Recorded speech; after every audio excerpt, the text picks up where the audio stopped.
you to the global webinar on the impact of COVID-19 on the global economy, future of healthcare, education, energy, and employment, challenges and opportunities. Today is Friday, July 17, and we are going live now, 6:30 p.m.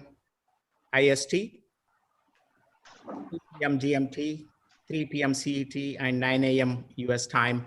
If you are still not registered, please visit www.leadindia.us and register so that you can get a certificate. And we are live on leadindia.us as well as facebook.com/hari.ipanapalli. Please log in. So I'm going to take you a brief introduction about today's webinar.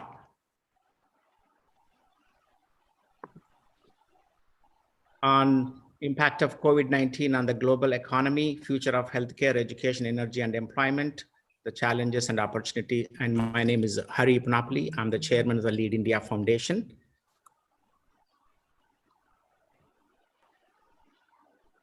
So let me just share a few items about the Lead India. Lead India is a brainchild of Dr. Kalam Vision 2020 and founded with a mission to provide affordable quality healthcare, affordable quality education, preserve and protect this planet for future generations, and also develop spiritual families to establish peace and harmony in the society.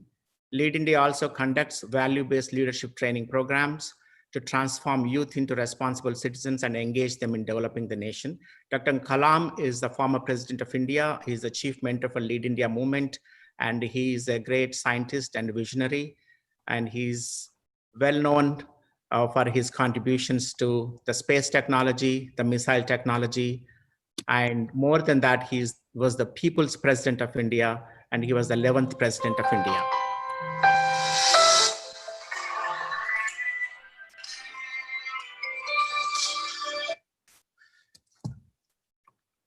And the Financial Policy Council is our co-host today. It started with a mission to formulate and promote sound public policy based on the principles of free enterprise and wealth creation as envisioned by the ideals of the American founding fathers. FPC is a public policy oriented organization which seeks to educate and inform the public about economic and fiscal matters.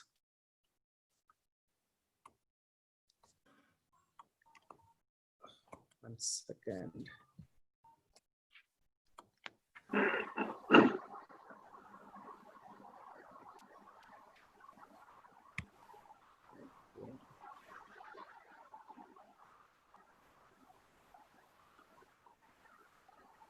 And I would like to welcome today's chief guest, Honorable Dr.Harsh Vardhan. He is the chairperson for Executive Board, World Health Organization, and he's also Minister of Health and Family Welfare, Minister of Science and Technology, and Minister of Earth Sciences for the Government of India. Welcome, Dr. Harsh Vardhan. Thank you for joining us today. And I would like to introduce our keynote speakers today. Myself, Hari Ipanapalli, I'm giving you the welcome address. And our inaugural keynote speaker is Ziad Abdul Noor, Chairman of the Financial Policy Council and also CEO of Blackhawk Partners. Our keynote speaker is Prime Minister Dr. Louis Georges Tin, the State of African Diaspora, and he's also Honorary President of CRAN, France. He's joining us from Paris today. And our valedictory keynote speaker is Brian Patrick Lewing. He's the Chairman of Raifenberg Van Hutstein Limited. He is joining us from Netherlands today. So our distinguished guest speakers, Vibhav Kant Upadhyaya, Chairman of Alternate Development Organization based in Oslo, Norway. He's also Chairman of the India Center. He's joining us from Tokyo today.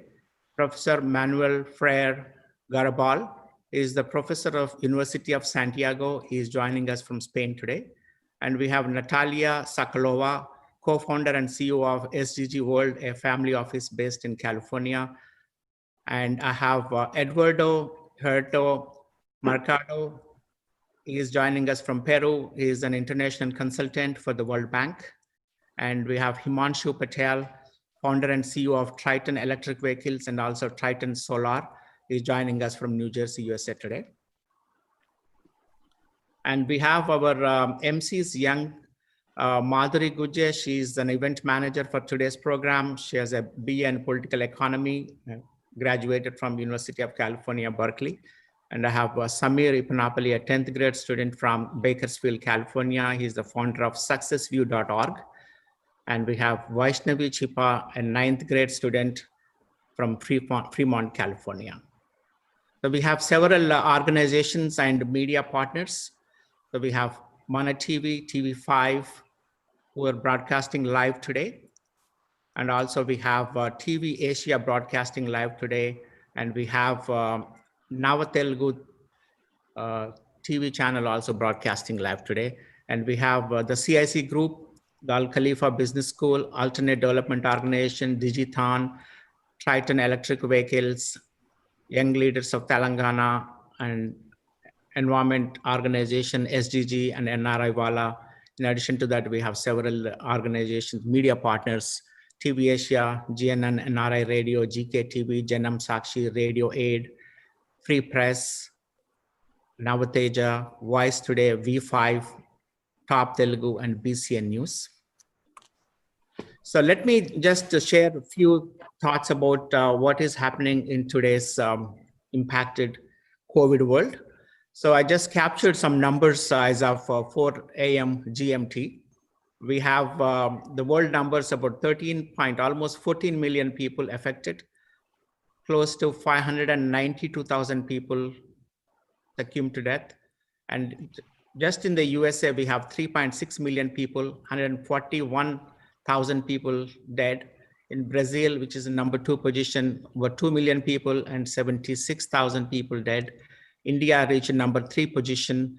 We have over 1 million people impacted and 25,000 people succumbed to coronavirus. It's a very sad situation and we have to do something about it.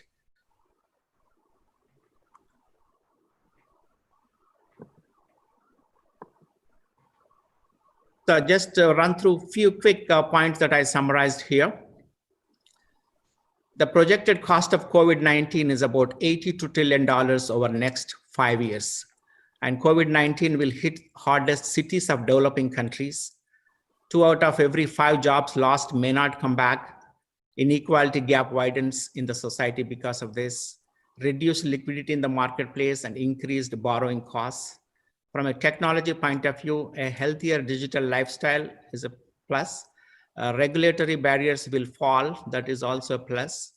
A boon to virtual reality, an opportunity for innovation, result in stronger domestic supply chains, because we have seen all the problems getting things from different parts of the world which never reached us on time. Increased e-commerce and online shopping. From a health and education point of view, we will have rise in use of telemedicine, rise in virtual online education, and governments definitely now playing the role of big pharma now, supplying all the medications, especially India providing hydroxychloroquine to all the world countries. Science reigns in again. We need a lot of research and innovation. And virtual assemblies, parliaments, and congress sessions is going to be a norm, looks like. Big governments make a comeback. Inequality gap widens in the society, lead to political uprising. Electronic voting and voting by mail could be a norm now. Revived trust in institutions and online transactions are in rise. From a lifestyle point of view, virtual office, virtual education will be a reality. Less communal dining parties and places of worships will be minimum. Big impact on active life and health, so we need to pay attention to that. Improved environment, clean air and clean water, this is a big plus. So I'll summarize the problem for today's webinar. COVID-19 pandemic has impacted the global economy, healthcare, education, energy, and employment due to restricted. This created an opportunity and an undeniable challenge like reduced productivity, increased unemployment, and reduced liquidity in the market. This may require partnerships between institutions of developed and developing countries to share knowledge and resource to kickstart economy using the green energy and industry 4.0 technologies to generate more employment, offer affordable quality healthcare and affordable quality education through blended learning, and so that this can scale throughout the world. So some of the issues with the economy in 2020, forecasts of global economic growth are down from around 3% to 2.4%. China will be the only large economy that is predicted to grow 1.2% by the end of the year. It took 15 days for the US economy to drop 20% in April, which is considered to be one of the fastest decline ever. This is due to large part of economic activity being shut down in the US. In the healthcare side, patients going in for basic ambulatory care decreased by almost 60% in April, and telehealth visits increased. Issues with lack of testing and PPE supply, which has highlighted global supply chain problems. COVID-19 has disproportionately affected minority and low-income communities in the US, highlighting the need for equal access to affordable healthcare and focus on the social determinants of health. There are about 25 companies trying to create a vaccine and are currently testing it. Hope to see that vaccine come very soon.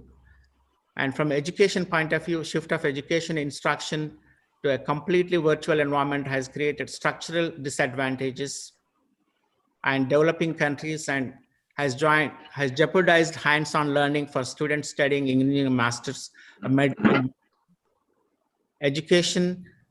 Online learning also has increased access to affordable and high quality education to all, opportunity for cross-cultural learning, resource sharing between universities and the world, opportunity for partnerships among developed and developing countries, institutions, using online learning tools to upskill and reskill low-skilled workers to prepare them for the Industry 4.0 requirement. Energy, areas with lockdown in place saw 50 to 75% reduced road transportation. Global oil demand dropped by 5%. Electricity increased by 20% because people are staying home and using ACs and other appliances. Carbon emissions are expected to drop by 8%, creating a short-term positive impact on air quality in major global cities. The demand for coal industry is estimated to drop around 8%. And the employment point of view, just in the US, about 20.6 million people are unemployed, about 14.7% in the US, and Federal Reserve believes it could reach to 47 million, about 30% unemployment rate. And the same thing is expected around the globe. The coronavirus outbreak is expected to wipe out about 6.7% of the working hours, which affects around 195 million jobs across the world. We will see the inequality gap widen as unemployment increases and college graduates are left jobless. So my request to speakers, in light of the coronavirus, we now understand that the ecological balance is maintained when human activity is reduced. So how can we rebuild our economic structures to more environmentally sustainable? So my favorite subjects to revive the economy and also use the technology to the fullest. I suggest to use artificial intelligence, blockchain technology, genetic testing, 5G technology, augmented and virtual reality. Cyber security is a need because of the increase in online access. Autonomous and electric vehicles. Smart cities is the way to go to address these are some of the problems we are facing today. And where the opportunities are, highlighting the importance of technology, proficiency in an increased digitized world, increase in access to affordable and high quality education through online learning, opportunity for cross-cultural learning and resource sharing between universities around the world, opportunity for partnerships among developed and developing countries, institutions, using online learning tools to upskill and reskill low-skilled workers to prepare for Industry 4.0. And I request a call for action today through all these speakers and also participants of this webinar globally. I would like to request you to provide recommendations to governments and academic institutions to conceive and implement policies to offer affordable quality healthcare and education at scale, maximize the utilization of technology to connect developed and developing countries.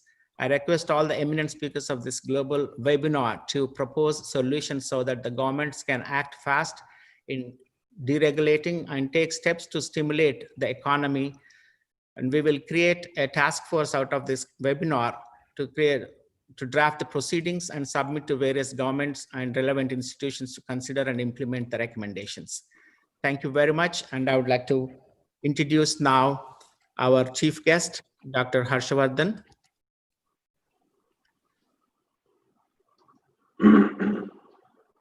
I would like to welcome our chief guest, Dr. Harsh Vardhan. He is the chairperson of Executive Board, World Health Organization, Minister of Health and Family Welfare, Minister of Science and Technology, and Minister of Earth Sciences, Government of India. Dr. Harsh Vardhan's public life has been marked outstanding achievements in the fields of health, education, law, science and technology, and environment. As India's health minister, his proactive handling of the ongoing COVID-19 crisis has helped India to minimize the spread of the pandemic. Earlier in his life, his countrywide campaign helped wipe out polio from the face of India. He was also at the forefront of the battle against tobacco and drug abuse. Dr. Harsha Vardhan was instrumental in the enactment of several laws, including the Delhi Prohibition of Smoking in Public Places and Non-Smoking Health Protection Act.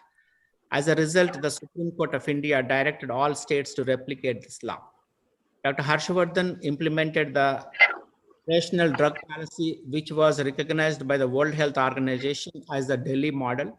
This model was adopted and implemented by many other countries. I would like to invite Dr. Harsha Vardhan to address this August gathering. We look forward to your direction in terms of what the World Health Organization is planning to do, as well as what you're planning to do to prevent the spread of COVID-19, especially in India, which has reached number 3. Welcome, sir. Look forward to your inaugural address.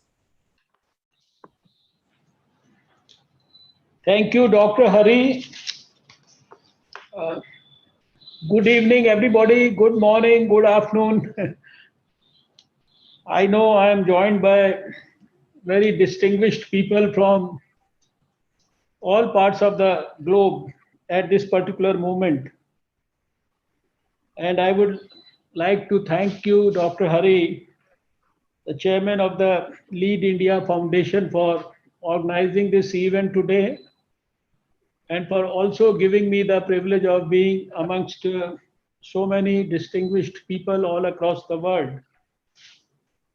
I know and I acknowledge and convey my greetings to all the distinguished speakers, Mr. Ziad Abdul Noor, the chairman of the Financial Policy Council, Prime Minister Dr. Louis George Stein,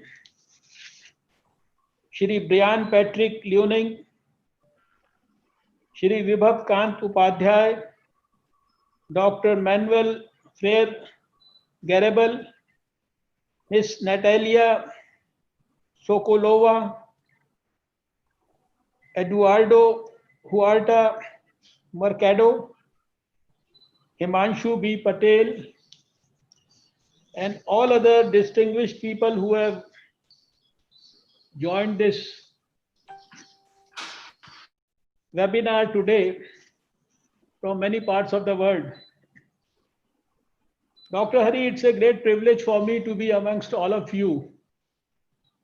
I have known your activities for many, many years, and I know you left India 4 decades back, roughly 4 decades back, and in 2008, under the guidance and inspiration of our very dear visionary leader and scientist of India, Dr. APJ Abdul Kalam ji, who was loved and adored by every Indian, whom we all miss even today. He is the one who inspired you to start this Lead India Foundation. And being his brainchild, I always feel grateful that you have been carrying forward his vision in a very, very dynamic manner and spreading it not only across US, but all across the world. I know that the vision of this organization is focused on ensuring that there is affordable healthcare for all the people, there is affordable quality healthcare and quality education for everyone, and the whole world learns to stop insulting the planet and in a way learns to contribute to preserve and protect the planet. And you have also in your vision the aim of having spiritual families where there is better harmony amongst the family members. And of course, motivating younger generation for value-based activities in their life. When I was trying to look at these 5 points, which are the broad visions of the Lead India Foundation, and when I was trying to learn from what you just now projected about the post-COVID world also and what's happening right now. Although COVID has disturbed everybody's life today, we have already paid a huge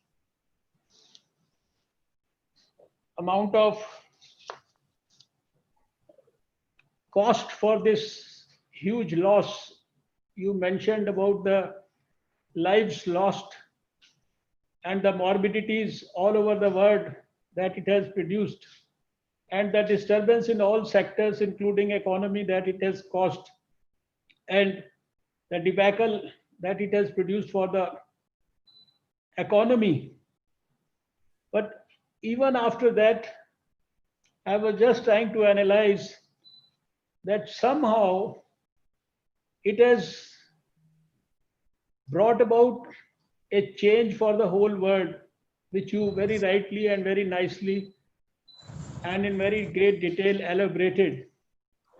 That in the long run, it is going to improve definitely the quality of health care.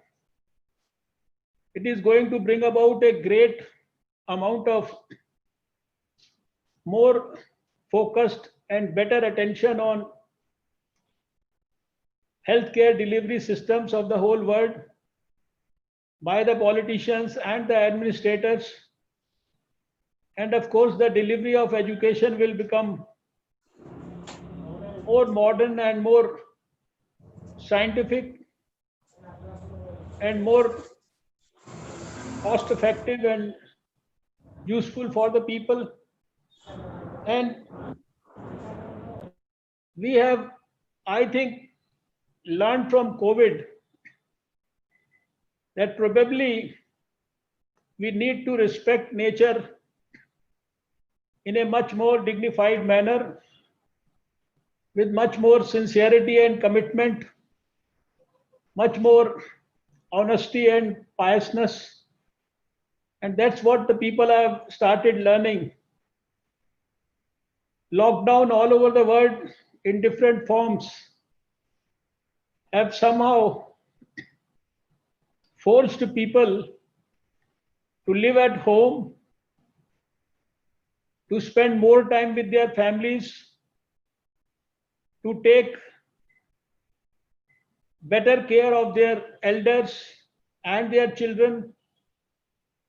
And of course, many people have learned to dedicate more of their time towards yoga and meditation. And all this also for the post-COVID world has laid a strong foundation for what you have been putting as one of your vision, to have spiritual families. The fifth part of your vision about motivating the youth for value-based activities, I think that you are already pursuing. And I am sure that in spite of the fact that we have paid a huge amount of cost for handling COVID or mitigating the menace of COVID, we should see a better world in the future times. And all of us, all across the world, have to look at it from that perspective only. I know that I had been regularly saying that we may have to wait for the vaccine. We may have to wait for the appropriate drugs. But the big social vaccine is always with us, because protecting yourself from COVID was not a big rocket science that we all had to practice. It was just about few things: wearing a mask, maintaining a reasonable physical or social distance, and just having this habit of regularly washing your hands with soap and water, and keeping your hands away from your infected surfaces and not to take them to your mouth, nose, or the eyes. And I think this was all about handling COVID. And as a doctor and as a person who has held so many responsibilities in the field of health, right from my days in the medical college to being minister in the capital of India and at the national level, and also having worked with the World Health Organization for a number of years as an advisor to them, I feel these small things that COVID has brought about as changes in our life, I think they are going to give rich dividends to the control program of many diseases. It is certainly going to help us in the elimination of many of those diseases. And these are some of the good habits that we will all actually should strive to develop for all eternal times. As far as India is concerned,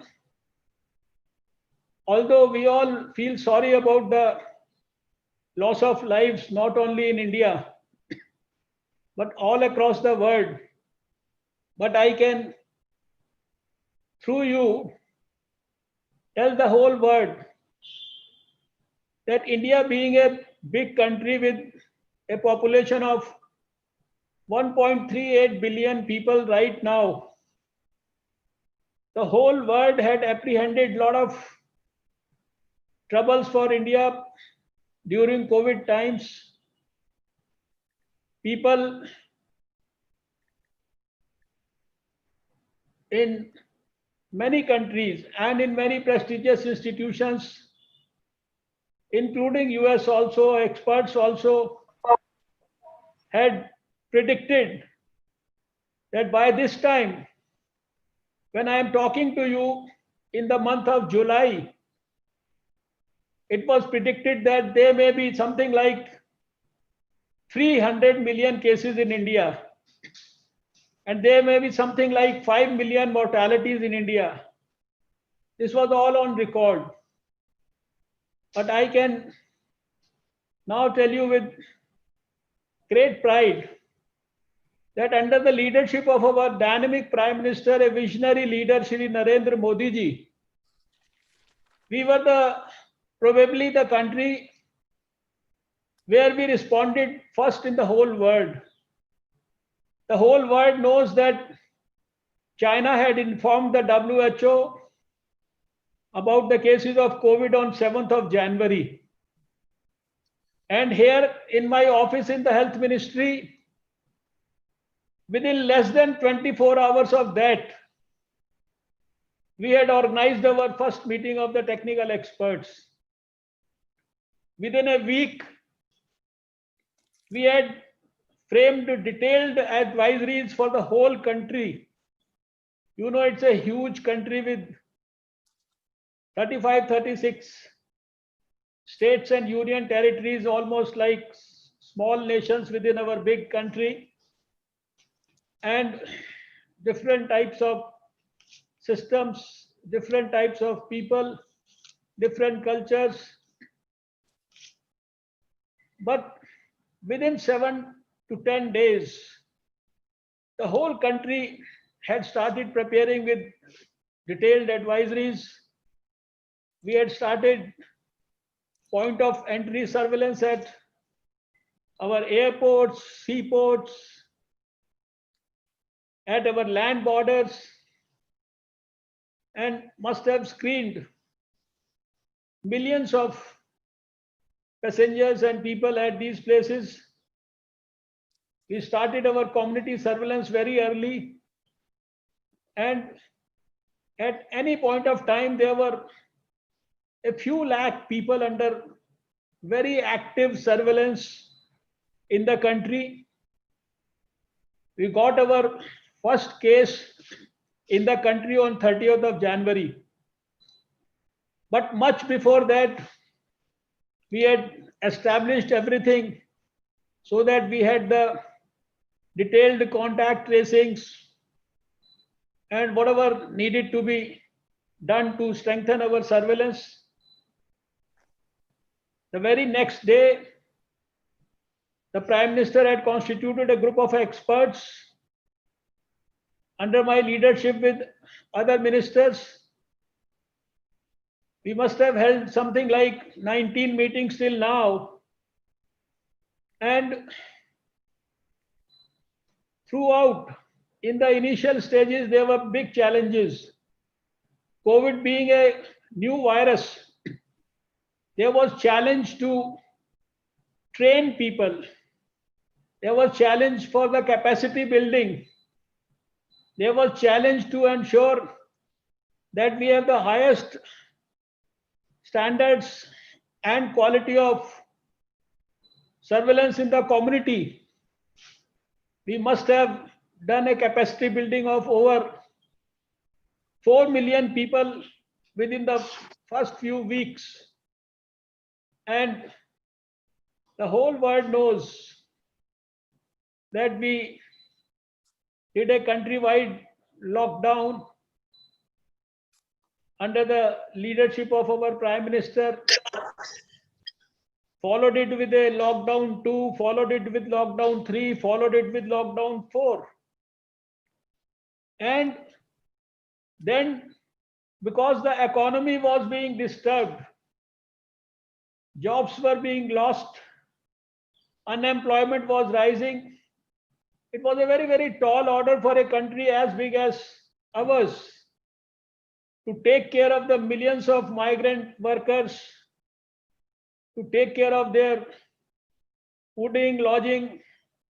They were stranded all over the country. There were people who were stranded in other countries. We took all these challenges and started working on ensuring that we take care of these migrant workers. We ship them to the right places. A decision to unlock, because we wanted to strike a balance between ensuring that we take care of the health issues also, we take care of the COVID issues also, and we take care of the setback to economy. It was a big decision. That also our country took. Right now we are in the lockdown unlock phase 2. We faced a lot of challenges during this period, but the country faced all of them very boldly. For the world, it may not be a believable thing, but when we started our journey in our fight against COVID, we had only one lab in the country, NIV Pune, where we could actually test for the presence of the virus. But now, when I am talking to you today, from that journey of one lab to almost 1,250 labs all across the country that we have created. It has been a huge task done with the support of the whole lot of health professionals, our medical colleges, our prime institutions, our corona warriors. And today, we are testing almost 3.3 lakh people every day and have an ambitious target of testing 1 million people in the next 10 to 12 weeks or so. We ramped up our infrastructure, and today it's almost 14 lakh dedicated beds created all over the country in our COVID hospitals, COVID health facilities, and also the COVID care centers. Apart from this, over 11,000 quarantine centers with almost the same 11 lakhs or so the number of beds.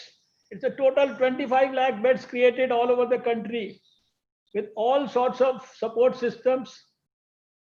Fortunately, we are having only, because of the fact that right from the day one we planned our strategy in such a way that we diagnose as early as possible to keep the mortality at the lowest possible level. And today, I feel happy in letting all of you know that today our recovery rate is also probably the highest in the whole world. It ranges between 63 and 64%. And our fatality rate is also probably the lowest in the whole world, which is about 2.55. And still we are intending to bring it down to less than 1%. This all has been possible because of the joint effort of all our health professionals, all the departments of the government, where it was a total government approach and it was a continuous blessings and the vision and the monitoring of our dear Prime Minister Shri Narendra Modi ji, that today, in spite of being the second most populous country in the whole world with a population of 1.38 billion, we have these data that I am talking to you. We do not boast about them, but I strongly feel that India, with the support of its people, with the support of its experts, doctors, paramedics, scientists, and all the administrators, has done commendably well. And it is not only the health sector, but also our scientists are doing so well. You mentioned about the vaccines. Right now in India, there are roughly vaccine discovery activities happening at almost 24 places. And 2 of our vaccine candidates have already entered into the clinical human trial stages. We hope and pray and wish that in the next couple of months, we should get success on this front. Scientists are already working on discovery of new drugs, repurposing of new drugs. We have been able to produce most of these things which we were earlier importing, whether it was the PPEs or the N95 masks, or the ventilators, or the drugs. We have now come in a position where we can export many of them. The drugs, we were already, whether it was the vaccine manufacturing capability or the capability for manufacturing drugs, we were already world leaders. We have been able to take care of the shock due to COVID and have worked in a very resolute manner. As far as the World Health Organization is concerned, the responsibility that has been assigned to me is a very decent one.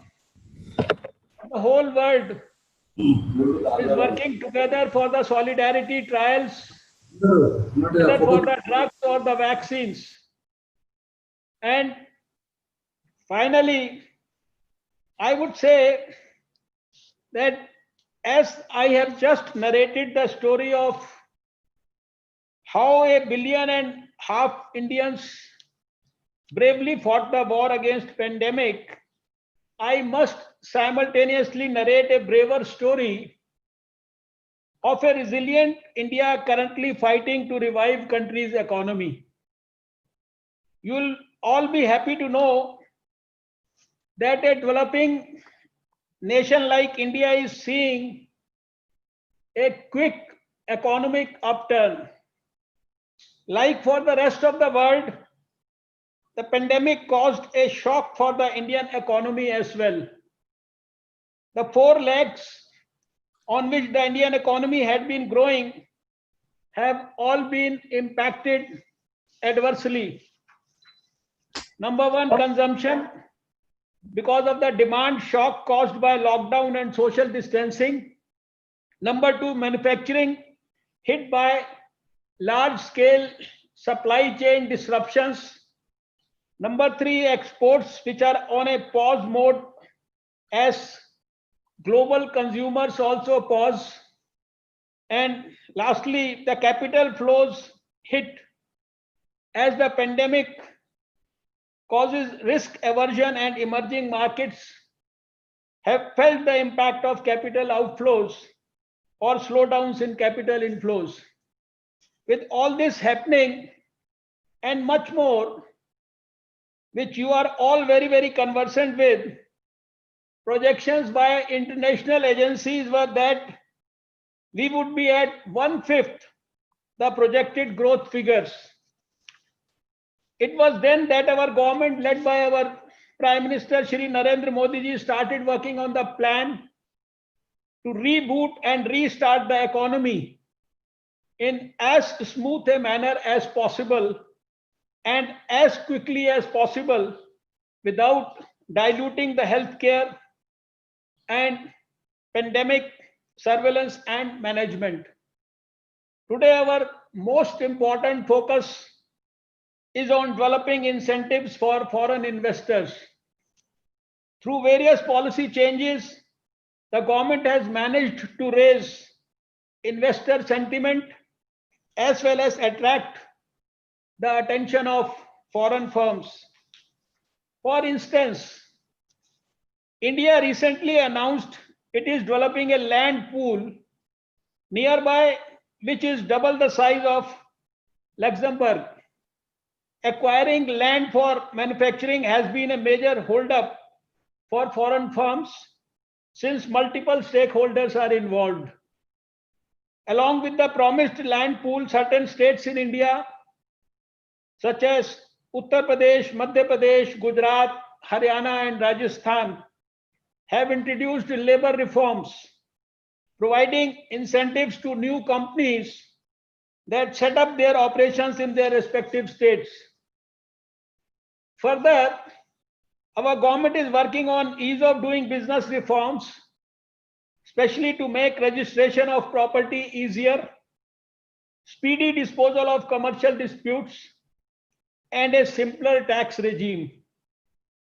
Faced with this kind of unprecedented economic crisis post-COVID, our government had three clear objectives.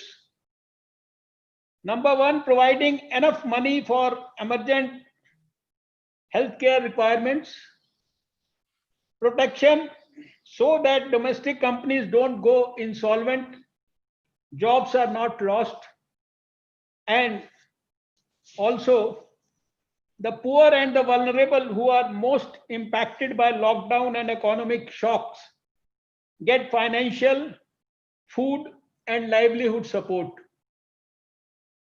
As the lockdown progressed and now eases, the government's thrust has been to ensure that we provide financial packages to jumpstart the economy. The rupees 20 lakh crore package was designed to restart the economy and business, protect jobs, and at the same time extend the support to those vulnerable and poor and the informal sectors. With already announced packages and the liquidity that is available in the financial sector, nobody will dispute today that the financial sector is in the strongest position it has ever been to help the economy restart, especially MSMEs and agriculture. We are working on ensuring that the over rupees 7 lakh crore of liquidity in the banking system should find its way to the borrowers and those corporates that need credit. We got a spate of good news in the last 1 month as various foreign investors revealed their intent to set up base in India. The technology giant Google announced plans to invest $10 billion over the next 5 to 7 years in India by way of equity investments, partnerships, and other arrangements to accelerate digitization in the country. There are many other MNC giants that are now looking towards India. Huge challenges lie before us as we move on the path of rebooting the economy while dealing with the post-COVID trauma. It is a time when the world has to collaborate. That is the only way we can together reboot the world economy. India has a unique tradition and culture which has always treated the world as a global village from times immemorial. We look forward to the world working on the same principle of collate and collaborate. Moving ahead, so while our government is doing its best to improve demand, restart businesses, this uncertainty is the new normal. The virus and the healthcare risks are part of the new normal that we are living and operating in. Risks to both individual well-being and business are not going away anytime soon. As long as there is no vaccine or a cure, we don't know what tomorrow holds for all of us. Does anybody have any doubt that we are living in an era of uncertainty? We need to be prudent in everything. Keeping the people together, collaborating with the world, and reducing the stress on nature. These are the most responsible things to do as a nation and for all of us together. The whole world must navigate these perilous and unprecedented times together. Many thanks for giving me this unique opportunity to address you all. Thanks once again, Dr. Hari, Ipanapalli ji. Thank you all. Thank you, everyone. Thank you. Namaskar. Thank you, Dr. Harsh Vardhan. Thank you so much for your wonderful message and sharing a lot of insights, and also the way you are containing the COVID in India. I think we need to take more serious steps because the population is about 1.38 billion. And also by 2027, it is projected that we're going to cross the population of China. So you need to take a lot of strategy in advance, use technologies like probably genetic testing to profile the people so that you have the health profiles of the people and plan accordingly to allocate funding to see where the real need of the healthcare is and how do we take care of it. And I was very impressed with how DRDO, under the leadership of Dr. Satish Reddy, built a 1,000-bedded hospital in New Delhi in a record 12 days. I think those kind of things needed in other cities also, especially in Hyderabad, maybe Chennai, Mumbai. If you can look into that, that would be wonderful. I think India has a great opportunity now to turn this adversity into an opportunity, because we are the youngest workforce in the world. We need to make sure that, sir, KCR, can you change the screen, please? So we are the youngest workforce. Average age of an Indian working in the world will be about 29 years from now on. And our goal is to provide the right skills for them and also right training so that they can become responsible citizens, and their healthcare is very much important to keep them healthy. So with this, I would like to thank you one more time for joining us today. And it's wonderful to see you, and you take care and be safe from COVID-19, because you are needed for the country. And now as a World Health Organization Executive Board Chairman, you need to save the world as well. Please do the needful and take care of the world, and make sure that we have affordable quality healthcare to reach all the human beings on this planet in the next few years, so that we can eliminate these kind of situations and reduce the mortality rate. Thank you so much, sir. Wonderful to see you again. And I would look forward to meeting you in Delhi when my next trip. And thank you for meeting me in November during my visit to Delhi. In spite of your busy schedule, you made a stop in the hotel and we met and chatted for a few minutes. Thank you so much. May God bless you. I would like to sincerely appreciate Ms. Manoranjana Sin for coordinating your address today. I'm very grateful to you both. Thank you, sir. Thank you. Now, I would like to just take a moment to, Ziad, with your permission, we need to transition. The Prime Minister has to go to another meeting, so we would like to give you the next slot. So I would like to have our MCs, Madhuri, please introduce the Prime Minister to speak next. How do we change the screen? KCR or Swami, somebody is on the screen, we need to change him. Please do that needful. Thank you. Yeah, I'll take care. Yes, thank you. So now put back to Prime Minister. Madhuri, please introduce Prime Minister. First, we have our keynote speaker, Dr. Louis-Georges Tin, who is the Prime Minister of the State of the African Diaspora, President of CRAN, the French Black Coalition, and the founder of the International Day Against Homophobia and Transphobia. This day is now celebrated in more than 70 countries around the world. He holds a PhD in French literature and co-founded the first of many activist organizations while studying at the École Normale Supérieure in Paris. In 2014, Dr. Tin began to set up the African diaspora and give substance to the 6th region.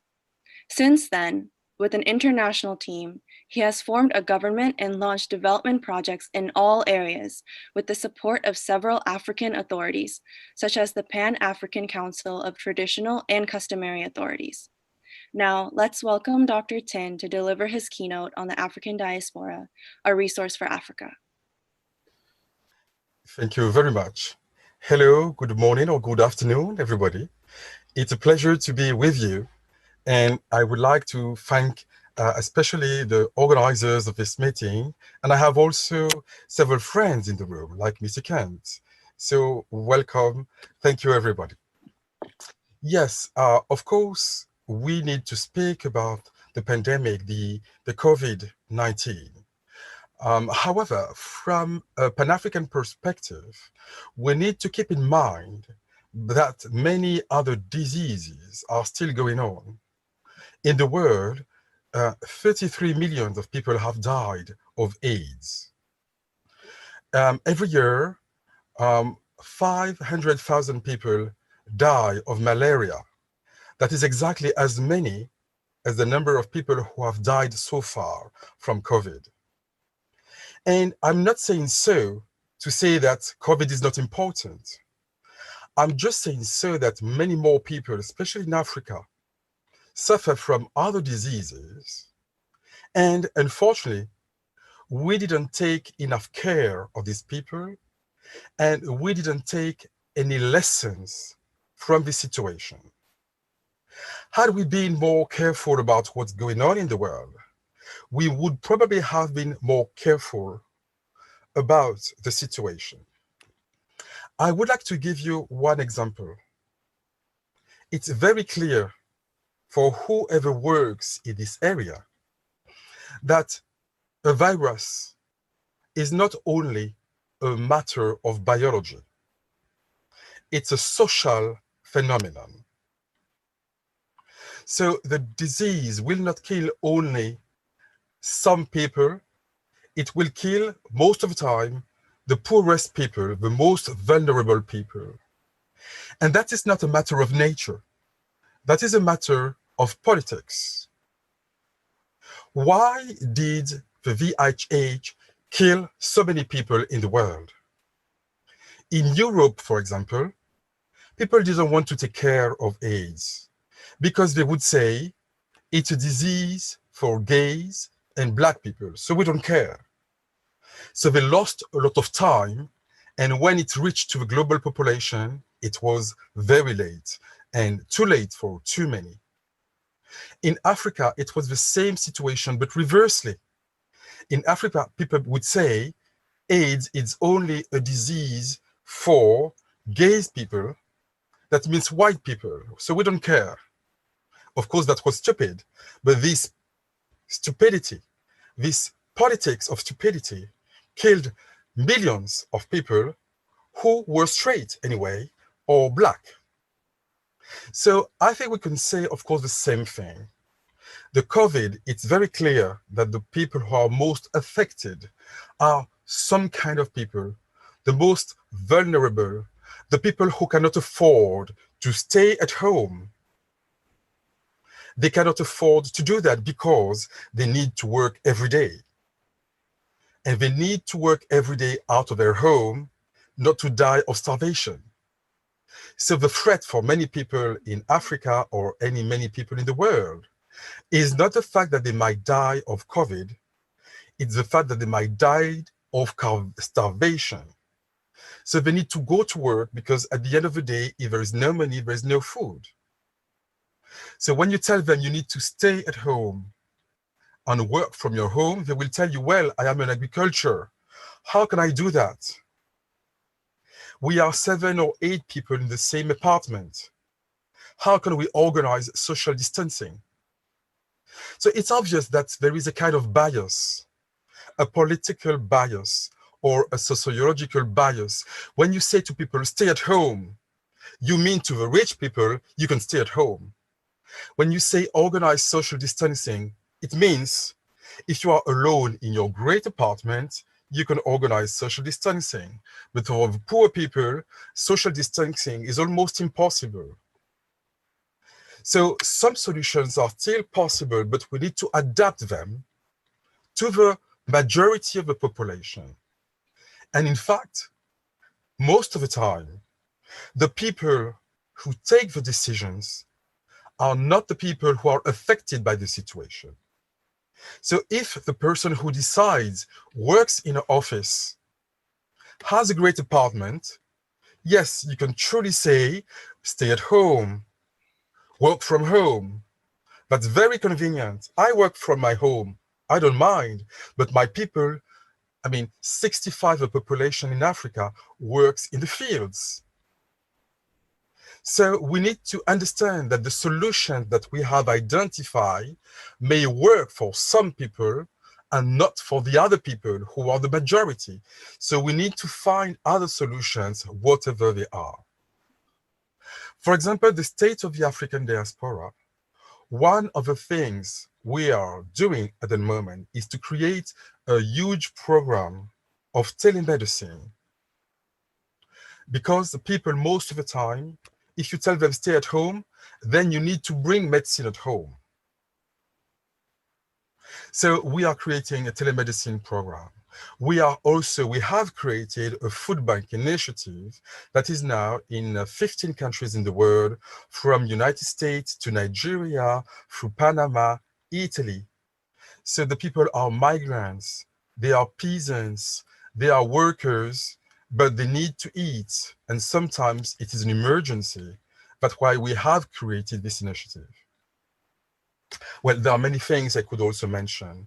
But I want to say that, of course, the state of the African diaspora is quite concerned because our population is more exposed than any other one to the virus. So just to put it in a nutshell, I can just say that the state of the African diaspora was launched 2 years ago during the Council of the Summit of the African Union. So we have a government, which I'm directing, and the Prime Minister. So we have a government, we have a parliament, we have 200 members of parliament, we have ambassadors, we have citizens, we have programs of action in economy, health, education. We are building houses, cities, roads, hospitals, many things like that. With Mr. Kent, we are doing great things, but it's a bit secret for the moment, so I don't want to tell too much about that. And I would be very happy also to be able to build partnership with any of you. You know, I think solidarity is the only solution. In nature, the animals that survive are not the animals that are the strongest. It is the animals that cooperate. In fact, the strongest are the ones who work together. When you are alone, you cannot be strong. If you are weak, but connected to everybody, then you are strong and you may survive. All people who work in biology know that very much. So in a time of pandemic, the only solution is to work together, not to think that only the richest may survive. We need everybody. India has to work with Africa. Europe needs to work with South America. The poor needs to work with the richest. This is the only way to survive and to perhaps to improve the world, because now it is affected, it is revealing all the problems, but perhaps we can find better things for tomorrow out of this pandemic. So I want to thank you. I'm going to stop here. I don't want to be too long. I'm sorry I have another meeting in South America, but I was very happy.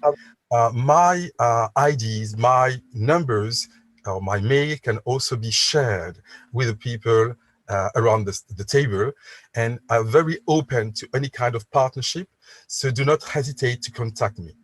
Thank you very much. Yeah. Bye-bye. Thank you very much. Thank you very much, Prime Minister. I have one quick question for you, if you can answer. So I'm very impressed the way you organize this state of the African diaspora, and you have a ministry and you have parliamentarians in it. It's a wonderful concept. Hope other countries also extend to involve their diaspora living outside of their respective countries. It's a nice way to connect them, and especially the way you are doing the telemedicine and all are very impressive, and hope you can pick up that agriculture sector also, what we discussed during the launch of ADO in Oslo, Norway in December. So thank you. I have one question. How is the state structured that you already answered, and what are your achievements so far, if you can briefly summarize them through the African diaspora? Yes, thank you very much. The first achievement is to create the structure. That means the constitution, the government, the parliament, the ambassadors, etc. Also, there is some content. So we have now an ID for the citizens of the state. We are recognized by several countries like Liberia, Somalia, or Haiti. We are waiting for more answers coming every day. We have partnership with 50 kingdoms in Africa. So many kingdoms in Benin, Congo, Nigeria, South Africa. So we have partnerships with them. We have signed agreements also to build cities, especially in Ethiopia, Nigeria, Benin, for example. In Togo, we are building now a port in the city called Porto Seguro, which is about 10 kilometers from the capital. So these are some examples of achievements. For example, we have also managed to have a resolution voted in the European Parliament last year. And this resolution says that European countries need to make restitution and reparation for Africa after slavery and colonization. And you can see that there is a whole movement in the world for reparation and restitution after slavery and colonization. So after our lobbying efforts, we managed to have this law in the European Parliament, and now we are discussing with the EU about the modalities of the implementation of this resolution. So that is a matter of justice, human rights, culture, identity, etc. So that's some examples of the great things we are trying to do every day. Thank you. Thank you. Thank you very much, Prime Minister, and I wish you all the best in this very creative way to organize the diaspora, and wish you all the best. Stay safe from COVID, and wish you all the best for your next meeting. Thank you so much for joining. Thank you very much, Excellency, for your invitation. Thank you. Thank you, Dr. Hari. I just want to take a minute to highlight your background and experience before we move on to our next speaker. Dr. Hari Ipanapalli is a financial services professional, entrepreneur, and philanthropist with a passion for healthcare, education, and the environment. His mission has been to transform youth into responsible citizens to establish a peaceful society for harmonious living. He received his B.Tech in mechanical engineering from JNTU Hyderabad, a master's in computer science from New Jersey Institute of Technology, and completed an executive program in general management from Massachusetts Institute of Technology. With over 30 years of diverse experience, Dr. Ipanapalli has been involved in managing high visible global initiatives in the financial and social services sectors. He is an entrepreneur and investor in disruptive technology companies and serves as chairman of the board for the CIC Group and Quibble Genomics Institute. He is also a keynote speaker and delivered over 25 keynote addresses during the last 15 months around the globe. His favorite subjects include future of digital economics, smart cities, and providing urban amenities in rural areas. He's a visionary, mentor, founder and chairman of the Lead India and Liberty Foundation, advisor to Alternate Development Organization in Norway, and the founding board member of the Financial Policy Council. He is extremely passionate about giving back to society. Thank you again, Dr. Hari Ipanapalli. Please introduce our next speaker as we move on to our next segment. Thank you. Thank you, Madhuri, for the graceful introduction. I appreciate it. Now, I would like to introduce Ziad Abdul Noor. He's the founder and chairman of the Financial Policy Council and CEO of Blackhawk Partners. Ziad is a man that hasn't been afraid to get down in the trenches, which has garnered him a lot of skin in the game. He has used his warrior-like capitalist mentality to catapult his way to the top. Over 30 years of experience on Wall Street, Ziad has backed over 125 companies and serial entrepreneurs that are now worth aggregate of over $30 billion. Noted as one of the 500 most influential CEOs in the world, Ziad holds a fountain of knowledge and invaluable information that he strives to share with the world. The best-selling author and world-renowned wealth creator is on a mission to empower others to get their heads in the game, find their inner capitalist, and build the life of wealth and freedom that they deserve. His new release, Startup Saboteurs, breaks the mold and lays out the facts of what it really takes to gain back control of your life. This book is filled with pure, unadulterated truths and will be your go-to guide to navigate the challenging maze of egos, incompetence, and ignorance. Giving you the tools to separate fact from fiction, it teaches the core principles of abandoning limited thinking, eliminating boundaries, and how to stop defining the outcome to go out and become the big white shark and create your own wealth. With chapters on beating the startup odds, the rules of negotiation and what venture capitalists won't tell you, Startup Saboteur is the tell-all book that entrepreneurs have been waiting for. So it's an honor and privilege to introduce my colleague at the Financial Policy Council and a good friend, and always there when I reach him. Thank you, Ziad, and I would like to welcome you to this August gathering to address the global webinar on the impact of global economy on healthcare, education, energy, and how do we create employment. The floor is yours.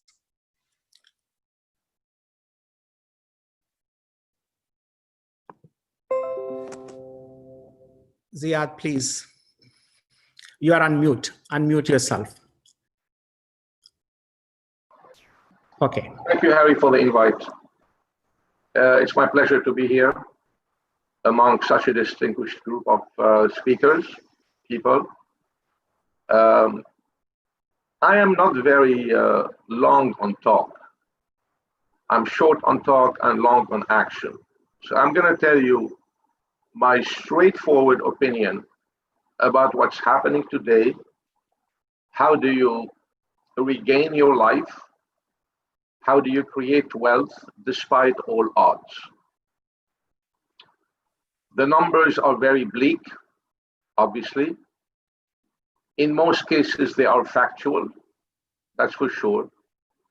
But this doesn't mean you have to, wait to see what's going to happen. We're going through hell. But as Winston Churchill always said, if you're going through hell, keep going. That's the first way. So when we talk about all these technologies, which are very important, as you mentioned, and some previous speakers mentioned, technologies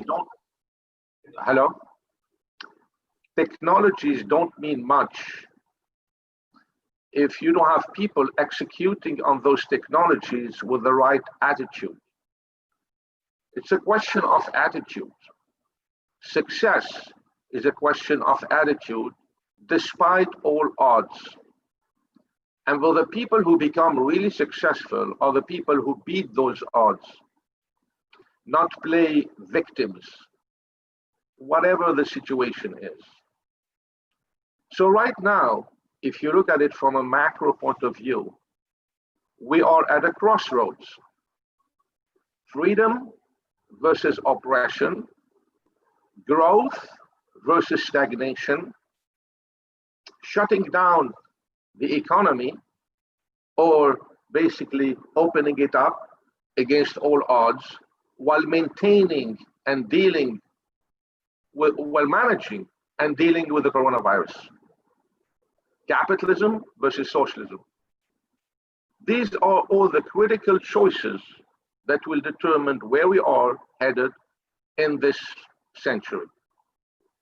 I choose capitalism, I choose entrepreneurship, I choose freedom. That's a choice you make. And when you make this choice, then you go about it trying to see how you're going to manage through this maze, despite coronavirus. It's really easy to get bogged down in the political talk and the stats, but that shouldn't scare you. That should empower you to beat it despite everything. Remember, knowledge distinguishes humans from animals. It's very simple. More importantly, knowledge is what gives us the ability to differentiate between what is right and what is wrong. And knowledge is something that increases the more you share it. I commend the Prime Minister who just spoke about bridging the gaps, about working together. But you know what? What's more important, we have to lift people up, not scare them and bring them down. I understand the coronavirus is no joke, but it is going way overboard. We can open up all the economy, be very careful, social distancing, all what we have learned. But there is no reason to ever shut down the economy. It is the lifeblood of all. Without the economy, you're not going to have any growth. You're going to have more people suffering from that, from the lack of an economy, than from the coronavirus. I'm an optimist. I believe in human resiliency. People are resilient. From the kids to the older people, they're resilient. We've survived, humanity has survived a lot of things, and we're still going. This is not it. It's the end of the world. It is very tough, but it's not the end of the world. You've got to change your attitude, whether you're poor or you're rich. It doesn't matter. Everything you do in life is based on your attitude. I've done it. I came to the United States as an immigrant 30 years ago, and people told me, oh, don't forget about it, etc. I made it big time, despite all odds, because I don't break, I bend. And every one of us, if I did it, anyone can do it. Don't break. You can bend. The numbers are the numbers. Everybody has a political agenda. People say things depending on who's saying it. You have to be able to differentiate the wheat from the chaff, to do your due diligence, not to take everything for granted. Nobody necessarily wants your best interest. You're the only one who knows what your best interest is. Be smart about it. Don't take for granted some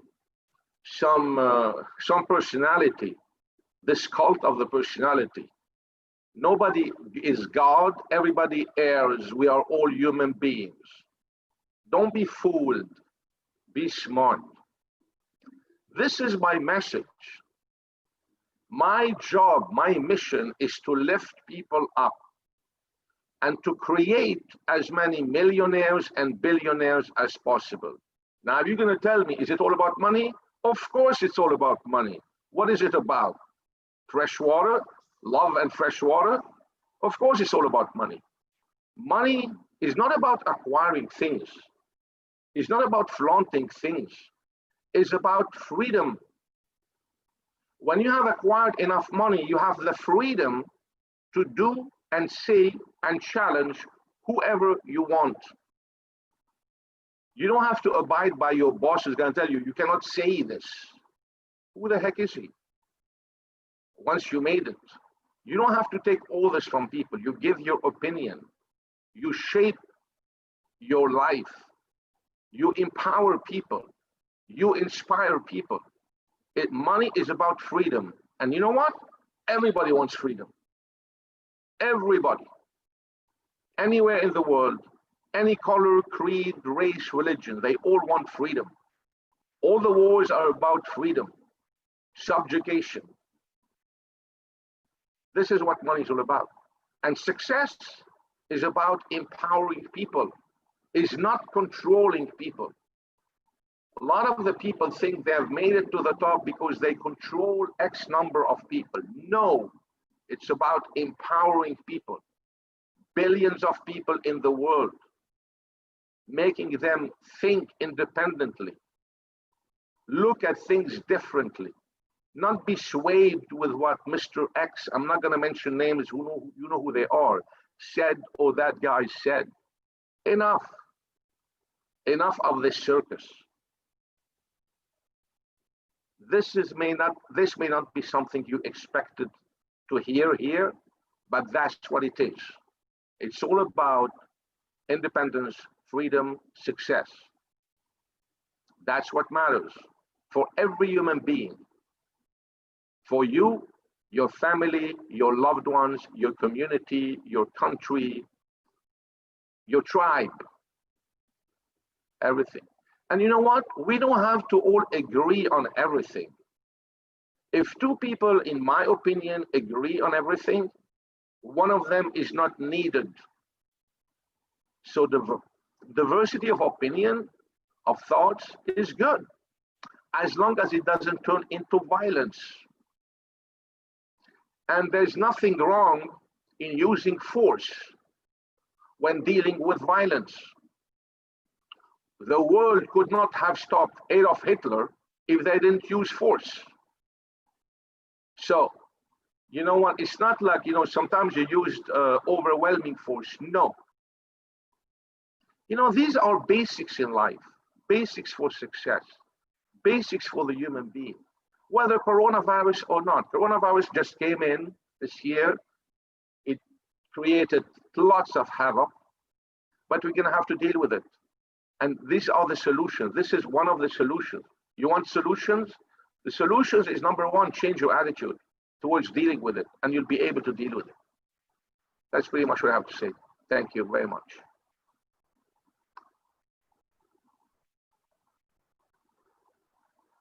I'm sorry, I can't hear you. I cannot hear you. Okay. Yeah, sorry about that. Thank you very much, Ziad. It's a wonderful message, positive message, reinforcing that this is not the end of the world and we survived many pandemics and we will survive this one too. Having the positive attitude is the important factor that gives confidence, and you can. I'm sorry, I can't hear you. That you have your mental condition. Can you guys hear me? Now I can. Before I couldn't. Go ahead. Okay. Again, I would like to thank you for joining us today. I have one question for the audience. Everybody wants to be successful. So I want to ask you, how do you define success in your terms? Success is about empowering people. It's not clipping people's wings. Unfortunately, for a lot of people in this world, they think success being on the top is controlling your people, controlling a message, controlling a narrative. On the contrary, success, you're going to have to lift people up to think like you. They have to get to the top before you. You have to put them on your shoulders for them to get to the top. And you know what? If they all get to the top, they will all lift you up even higher without you even asking them to do that. You don't even have to ask them to do that. This is why I created my course and my book, Startup Saboteurs, which you can get on Amazon.com, talks about that. How you build a company, how you scale a company, how you negotiate a deal. It's already in the negotiation. How you exit a deal and how you create wealth. What are the things to do? What are the things to avoid? I'm not a professor. I'm not an academic. These guys, frankly, I don't have much respect because they don't have skin in the game. They pontificate. They never know what risk is. They never took risk in their life. For me, I respect the entrepreneur capitalist who has skin in the game, who took risks, and who did that. And this is what I explain in the book. I also created a course associated with the book to deal with these issues. Let me tell you one thing. Honestly, at this point in time, I have it all. The only thing I need is to empower as many people as possible to have this line of thinking, to succeed, to help each other, and to stop scaring each other and controlling each other and trying to basically, excuse my French, screw each other. It has to be a win-win for everybody. You know, I mean, because you can get value from everyone, from the guy who's more powerful than you and the guy who's, you know, just a regular individual. Why don't you turn this regular individual into a really producing, you know, well-oiled money machine? Thank you, Ziad. It's a wonderful message. So now I have one request I made to you to offer some discount. If somebody wants to buy this book, you offered about 45% discount. Any of the organizations who are participating today, if they want to distribute their book, please contact me or Ziad. We will offer you the discount. Yes, and by the way, I'd like to say one last note, Harry. The proceeds of the book, of the course, are not going to me, are going to the Financial Policy Council, which is a 501c3 nonprofit, which is based on wealth creation. Thank you so much. Wealth creation is everything. Yes, thank you so much, Ziad. And we do Financial Policy Council. We promote the entrepreneurship and we connect Wall Street, Main Street, and Washington to legislate in a way to encourage the entrepreneurship. And we have events going on in New York City. And now we probably need to switch to webinars because of the COVID situation, but we'll handle it. And we look forward to your participation in these conferences and webinars. Thank you, Ziad, for a wonderful message. One last question, quickly, I want you to answer. Money and capitalism, is it good or evil? Because so many types of systems are in the place in the market now. Money and capitalism, is it Okay, good? well, okay, it's a good question. Look, there are different shades of capitalism. Capitalism is not one thing. There is crony capitalism, which is mostly prevailing today, which is not working, and there is capitalism. There's two different things. Crony capitalism is very bad because it's abused constantly. Money is not bad. Money is not evil. Money is about freedom. It depends who's using the money and for what purpose. At the end of the day, we come back to people, to individuals. We don't go back to technologies or commodities or money. Who is behind it? And always, even when you hear somebody talking about any topic, just the first thing you check is not the veracity of the topic, but who is saying it. And what is his agenda? Because everyone has an agenda. And when you start thinking like this, you start assessing situations very differently. Thank you. Thank you. Thank you, Ziad. Good to see you. And we look forward to working with you. Appreciate all the good work you're doing through Financial Policy Council, through Blackhawk Partners, and through this book, empowering many, many youngsters who want to be a successful entrepreneurs. Thank you so much. And Thank you, Harry. My pleasure. And take care of yourself. Thank you. MCs, back to you. Our next speaker is Vaibhav Kant Upadhyay, a development leader known for his statesmanship, macro vision, and pragmatism. A prolific out-of-the-box thinker, he successfully established the India-Japan Global Partnership Initiative and is widely regarded as the architect of the modern India-Japan relationship. This has led to mega initiatives like the Delhi-Mumbai Industrial Corridor, which was formed to re-establish the industrial culture of India. He is now focusing his efforts on establishing an alternative development model and forming a unique model of global strategic partnership led by India, Japan, and Norway. Under this model, the collaborative strengths and resources of global partners are utilized to empower not just the development, but the developing nations too. Mr. Upadhyay is the founding chairman of the Alternative Development Organization in Oslo, Norway, which is the headquarters of the ADM movement. The organization will take forward initiatives to establish ADM around the world. Let's welcome Mr. Upadhyay to speak about the alternative development model and how it is crucial in times like COVID-19.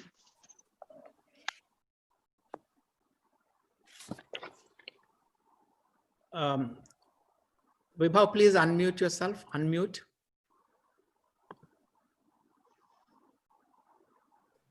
Yes, okay. Go ahead. Namaste, friends. My name is Vibhav Upadhyay. Thank you, Sami, for introduction. Dr. Hari, thank you very much for inviting me at this webinar. And first of all, I would like to say, pay my gratitude to my mentor, my guru, Dr. APJ Abdul Kalam, under whose leadership this webinar is happening today, with whose blessings. 24 years back, we at an organization called India Center in Tokyo, we started this thought process of alternative development model. And to achieve that new development model in the world, the question was, how do we drive it and why it is needed? And I'm giving this background before I come to the point, why it is more important after COVID-19. So the first question which came to our mind at that time, what is the ruckus of the world? Why there are so many problems in the world? And we all, those friends, which included some Indian leaders, Japanese leaders, other world leaders, we were just discussing, and we came to a very common thought process that, you know, all what you see around the world, the war, the problems, and ideological conflicts, this is because these are just symptoms, you know, these are not the root cause. And let's get to the root cause. What is the root cause? So we found in our researches and our thought processes that the root cause was in the design of the development model which we were following for 300 years, or maybe more, you know. So there was a time when people in certain part of the world had a practices to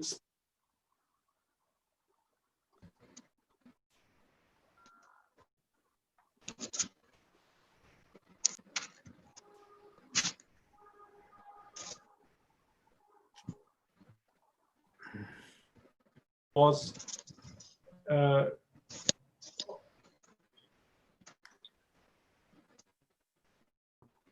which was successfully running. It changed hands so many times, you know, like in 1945, the imperialism went down, capitalism took over, then it had a Cold War with the socialism. Socialism fought with capitalism, and then European Union decided to use the hybrid of capitalism, socialism, you know, and then comes China, which decided to basically take a new experiment of capitalism with communism together. So in 1996, between 1996 and 2000, we did this experiment of bringing Japan together as a global partner, where we exactly in the same model what France and Germany did in EU. And if we can come up with a framework of a new development model, which can, if accepted by masses and countries and regions, then we can potentially be able to do what France and Germany did. They brought an entire region of Europe together. We had a potential to bring the entire Asia and Africa together. That was the vision. But the important is that the model has to be accepted and it should be working for all. So the major difference, so it took us, 5-6 years to come up with the partnership framework of India-Japan when it was announced. And then after it was announced, the first model based on this, first initiatives based on this model were made in India. India being 1/6 of humanity, we took this as a socioeconomic framework, a socioeconomic lab like Africa. You know, so there are many initiatives were done. Now I'm coming to the subject of COVID-19 and why I think world is looking for a change. You know, in a human life, it's like a perfume. You know, it has so much of goodness and good experiences. Sometimes bad also, but so for us, this COVID-19 is like coffee beans in a perfume shop. You know, we're between one flavor of perfume to another flavor of perfume. So pre-COVID-19, we were going through a different type of life and a flavor of life. Definitely, this is not going to be the same after COVID-19. And what has happened in this period, I think this was nature's warning, where a scientist very well said, if human doesn't care about nature, if human does not take care of nature, nature will take care of them. You know, so this is a sign of warning to the human societies, and we need to recognize. You know, we can survive it well if we can recognize and if we can really act upon that. What is this warning about? So my question to those strong nations and strong leaders and so big bragging leaders across the world talking about thousands of nukes and trillions of dollars in their bank, where are those? Where are those now? You know, why they are not able to stop Corona? Why they are not able to second day in 2 days bring the vaccine or some medicine? Because every solution has a time period, a process through which you can bring a solution. So the solution which is required for the human society now has to be scientific and structured and process driven for all the ruckus and toxicity it has created in last 300 to 400 years. And we have to recognize that, you know, we still are not understanding this. We still are trying to practice. Our friend China, my friends in China, I always tell them, there's no harm in thinking large initiatives of development, but anything which you do through exploitation is going to only create bigger problems and bigger reaction from the human beings. Look at Africa, look at many other developing nations, how they have been exploited for last 300, 400 years, and still we are not able to come up with a new model. So my appeal to this esteemed gathering is that the time has come when we should, hold hands together. Our friend Zaid very well said that empowerment is a key word today. So the difference between the old development model and the new development model which we are proposing is that the old one was always exploitation based majorly. I will not say the entire part of that, but majorly. But we have to now switch it to the majorly empowerment based development model. At our foundation, we have been researching and coming up with the initiatives. We have already done initiatives which are which are now government to government initiative, but we catalyze it to happen. There are, some of them are largest PPP models in the world, and they are different from the old way of doing things, and they are going to empower people in a different way. So I would like to make a last comment based upon COVID's experience. The first thing we should basically focus on evolving of alternative healthcare model. And healthcare model, everybody will agree why we are facing this problem today is because the healthcare model was never been designed for masses. It was always designed for need to base, and it is very similar to like a car garage, where when the car meets the accident, it goes to garage, it has been corrected as sent back. So it was basically made for the sick people and to repair the sick people. It was never created to keep the society healthy. And with the alternative of this healthcare model, I would like Dr. Hari and many of our colleagues here to join hands to, we would like to maybe in one of the webinars to bring that model which we are proposing to WHO now and our government also. And this will be very much a similar template of Delhi Mumbai Industrial Corridor and other corridors made in India, and some of the initiatives we are doing in Africa. It's a same template of empowerment, and then how we can reach to masses, how we can increase the portion of self-care versus the portion of healthcare. If we can create a larger self-care infrastructure which people can access at every level, that's where I think the healthcare will start changing. With this, I thank you very much for this opportunity and this webinar. Thank you, Dr. Hari, and thank you, everybody. Thank you. Thank you so much, Vibhav. It's wonderful to see you, and thank you for joining from Japan. I agree with you fully. It should be empowered based economy, not exploitation. And I think we need to transition. Thank you for inviting me for the inaugural session to address the gathering of the Alternate Development Organization in Oslo on December 11th. You created a very, very need of our organization. I think we need to recruit more people, more countries to join this movement to make a difference. We need to take all people along. It has to be an inclusive development, not just 1% or 2% of development. Imagine if we could empower even 10% of the people throughout the world, we can see a big, big difference. And ultimate goal is to preserve and protect this planet for future generations so that everybody can live happily on this planet and peacefully. Thank you so much for joining us today. We will look forward to working with you on this. And I think this webinar proceedings should come up with a solid recommendation for various governments to implement and adapt and deregulate as much as possible and use technology to empower everybody. Thank you so much. We look forward to working with you.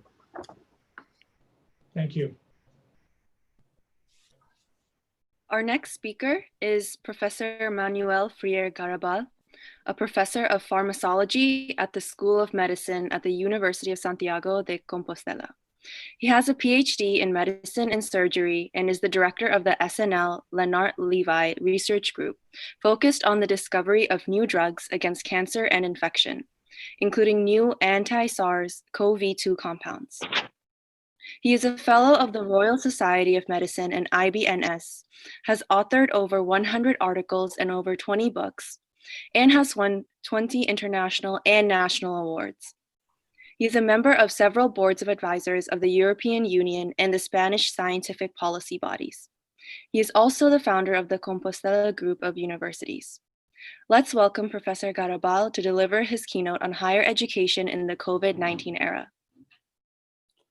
Thank you very much.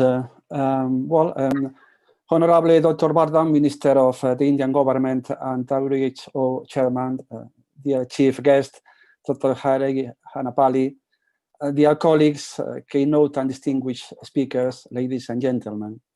It's an honor for me to be invited by the lead Indian to participate in this exciting and prestigious webinar about the impact of COVID-19 on the global economy.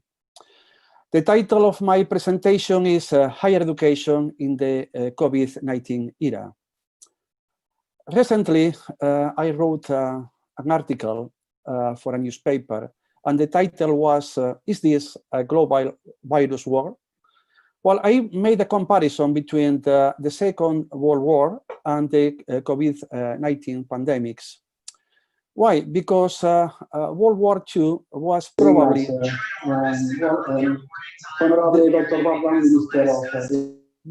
the most disastrous in the history. However, in the end, many people found an acceptable level of peace to continue with their lives.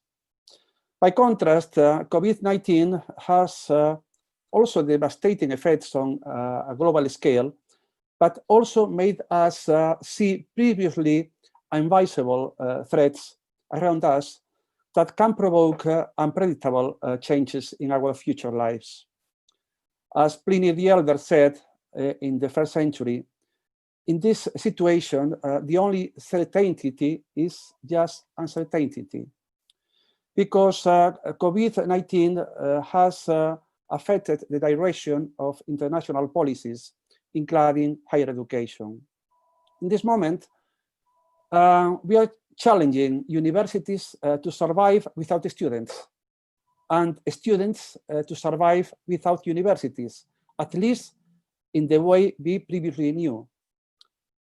As consequence of the coronavirus outbreak on the 30th of March, over 166 countries have implemented nationwide closures that impacted over 1.52 billion students, representing the 87% of the world students' population, and additionally, nearly 60 million teachers were no longer in the classrooms.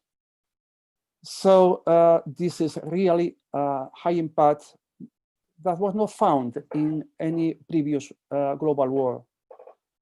Also, the economical crisis provoked by coronavirus has a big impact on higher education. Why? Because it's reducing employment opportunities for graduates, provokes delays in the students paying fees, or just the inability to pay tuition at all.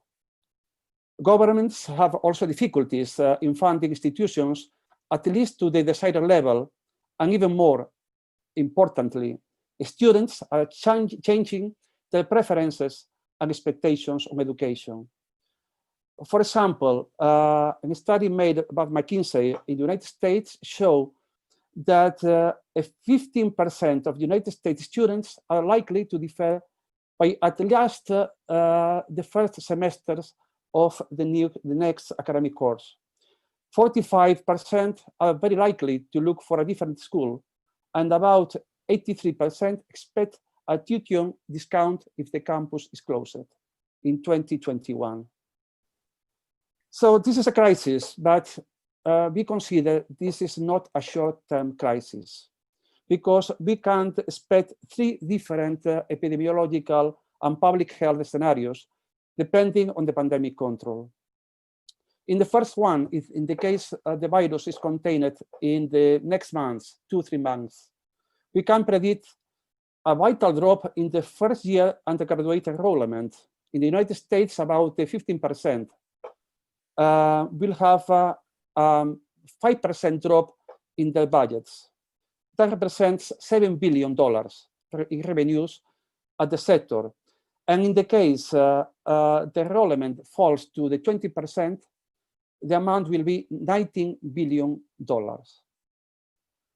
Institutions at higher risk will be, of course, those with more high margin international students.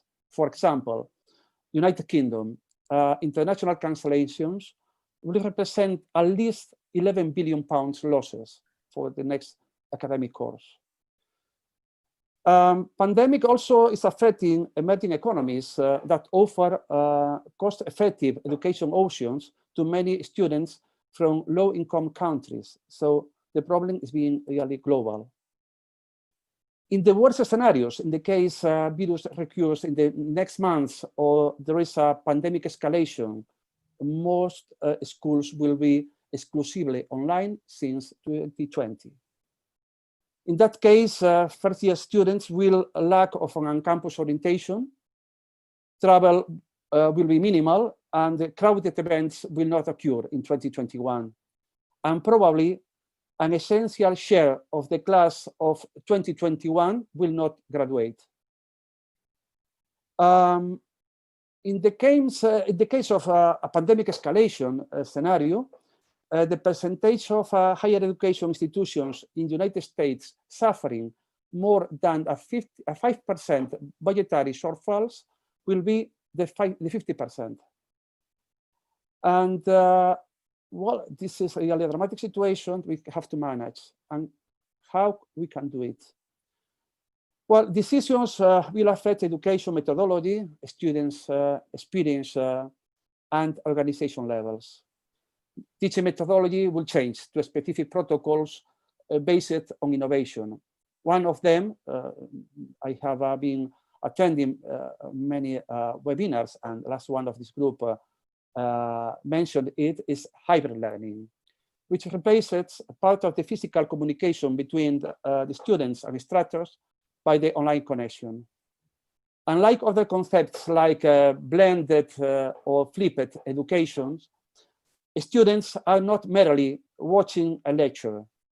They have classrooms that incorporate interactive online virtual components. Which are the benefits of incorporating online modules? Well, the first one is that we maintain one-on-one interactions between instructors and students. It's more easy. We can use interactive virtual simulators, tools, and exercises that are not possible in the physical environment. We improve cost efficiency. Online labs are cheaper to build and to maintain than physical ones. Flexibility, we do not depend on travel plans. More capacity for students in a group. This does not depend on the number of classroom seats. Scalability, we can expand or decrease the number of virtual machines and resources very quickly. We can adapt teaching or education to our agendas. And accessibility, it only depends on the internet connection and not of the geographical location. Some people ask to me, well, but this limits internationalization. It's not true. If we do it in multiple network environments. Our aim, in my case, is to join the best minds in any discipline with the most suitable students worldwide in an affordable way. We know that there are more resources for innovation outside our schools than inside them. And we know that most of the smart professors are not in our headquarters. So we can put them in contact through the net using hybrid learning together with, of course, offline learning. A second aspect is that the students need to perceive the varied nature of the university experience. Therefore, it will be necessary to replicate some aspects of the on-site education on the online environment. This will require creativity, planning, technology. Webinars like this and other even more sophisticated activities can be helpful. Some authors suggest to celebrate online parties, society events or ceremonies. That's a good idea and will provide some experiences in these times. And finally, regarding the organization of institutions, crisis management has to be centralized, but at the same time, implemented at each level of the hierarchy and job families. We need to create nerve centers to develop integrated responses for the different epidemiological scenarios, taking into account that volatility will become part of our new normal. Pandemic economic disruption will cost between the $9 to $33 trillion, which represents several times the projected cost of preventing future pandemics. But even though authors estimate an expenditure of $70 to $120 billion over the next 2 years and $20 to $40 billion annually to reduce the probability of future pandemics significantly. So this investment should be dedicated not only to the development of new vaccines and medicines and drugs, I am already involved in one of them, but also to promote new health professionals and to provide continuous education for the existing ones. For this purpose, new technologies in education and specifically hybrid learning will be essential. So, well, in summary, COVID-19 coronavirus has presented us many challenges. But although we cannot reverse the damage that the disease has done and will do in the society in the future at a global level, that encompasses much more than the purely sanitary, we shall try to learn lessons from this crisis and look for solutions to serve to face future threats more efficiently. And higher education in the health science will be one of the most important aims to follow. Thank you very much. Thank you, Professor. Wonderful to see you from Spain. And you highlighted a lot of things, the blended learning, since it's a medicine, you need to have a lot of hands-on experience for the students to undergo. So hopefully the virtual reality kind of concept will bring light into that area to bridge the gap. So one question I have, because of the COVID, how it's impacting, my wife is a physician also, she's doing a lot of telemedicine. So how this digital medicine, like telemedicine, will take shape and what kind of changes we still need to improve the telemedicine delivery? Mm-hmm. Undoubtedly, virtual health, this is a broad term that encompasses telehealth or telemedicine, among others, is a subject in which I work intensively to develop new mobile and health applications and to design the new educational tools. The use of telehealth has skyrocketed in the past few months, especially in the United States. Health providers have scaled offerings from 50 to 175 times in the gap between the end of 19, when the COVID appeared, and the 30th of March, more or less.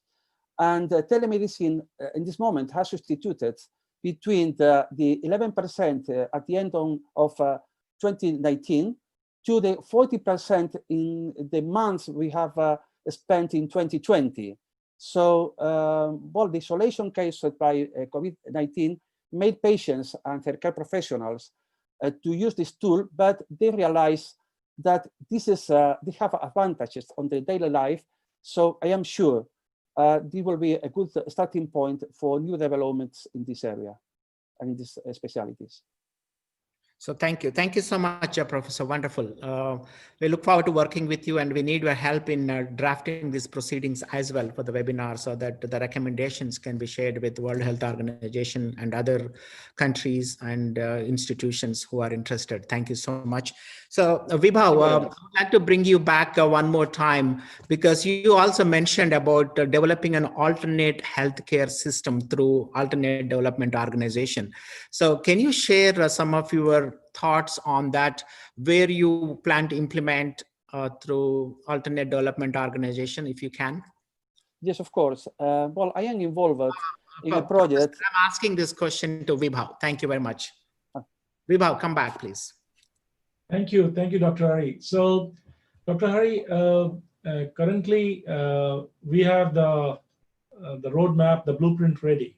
It took us 7 years to come up with this model of alternative healthcare, and we are in talks with the government of some state governments in India, because it has to be implemented at the state level first. A all India or maybe all Africa will be very difficult to do it, and it's very interestingly includes components of blockchain as a technology, and also it includes a model which is like reverse of the current model. The pyramid is like, and very interestingly, the overall cost, if it is implemented, cost of the number of people covered by this new model will be bigger, and the dilemma of the exchequers, that who will pay the bill, will be taken care of.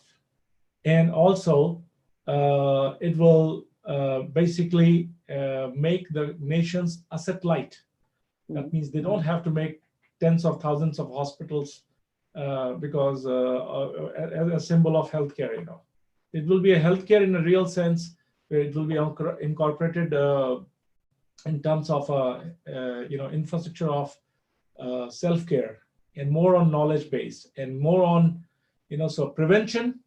Then prevention is the first line of defense. And so preventive healthcare infrastructure, self-care, and then the healthcare. And the healthcare infrastructure we have today in the world, not all the world, but in most of the world, is more than enough actually, if we analyze it in a different way. Thank you. Thank you. I think you mentioned the self-care will definitely take care of a lot of things initially, and preventive care next, and then finally healthcare. That's where the investment is needed in a different way using the technology. Maybe I believe in having a genetic profile of every individual, so that the government has the data to analyze and predict what are the next major focus the funding has to go into in preventive care. I think those are the kind of things I would like to work with you with the Alternate Development Organization. Thank you so much. Dr. Hari, we have a Japanese team which is ready with an AI-based, blockchain-based, massive engine of healthcare, which can predict for coming 20 years an individual what is he going to face as a possible healthcare issue. I'd love to learn more about it offline. Thank you so much, Vibhav. So since we are kind of getting late in terms of time, but I request sincerely the speakers to limit to their allocated time, so that we can have more interaction with the audience if we can save some time. Please, MCs, go to the next speaker, please. Our next speaker today is Natalia Sokolova, the co-founder and managing partner of SGG World Single Family Office and Strategic Guidance Group. She's a trusted member and speaker of prestige at domestic and international family office networks and conferences. She has recently co-founded SkinsGG, which is a health, wellness, and lifestyle platform for gamers to help manage various aspects of increased gaming activity due to COVID. Ms. Sokolova graduated from the University of Maryland with a bachelor's in finance and international business. Natalia is a member of the Russian Nobility Society, National Investor Relations Institute, and National Association of Professional Women. Now, let's welcome Natalia Sokolova to deliver her keynote on COVID-19's impact on health and wellness in the gaming community. Thank you so much for having me. I appreciate everybody's participation and having me here as well.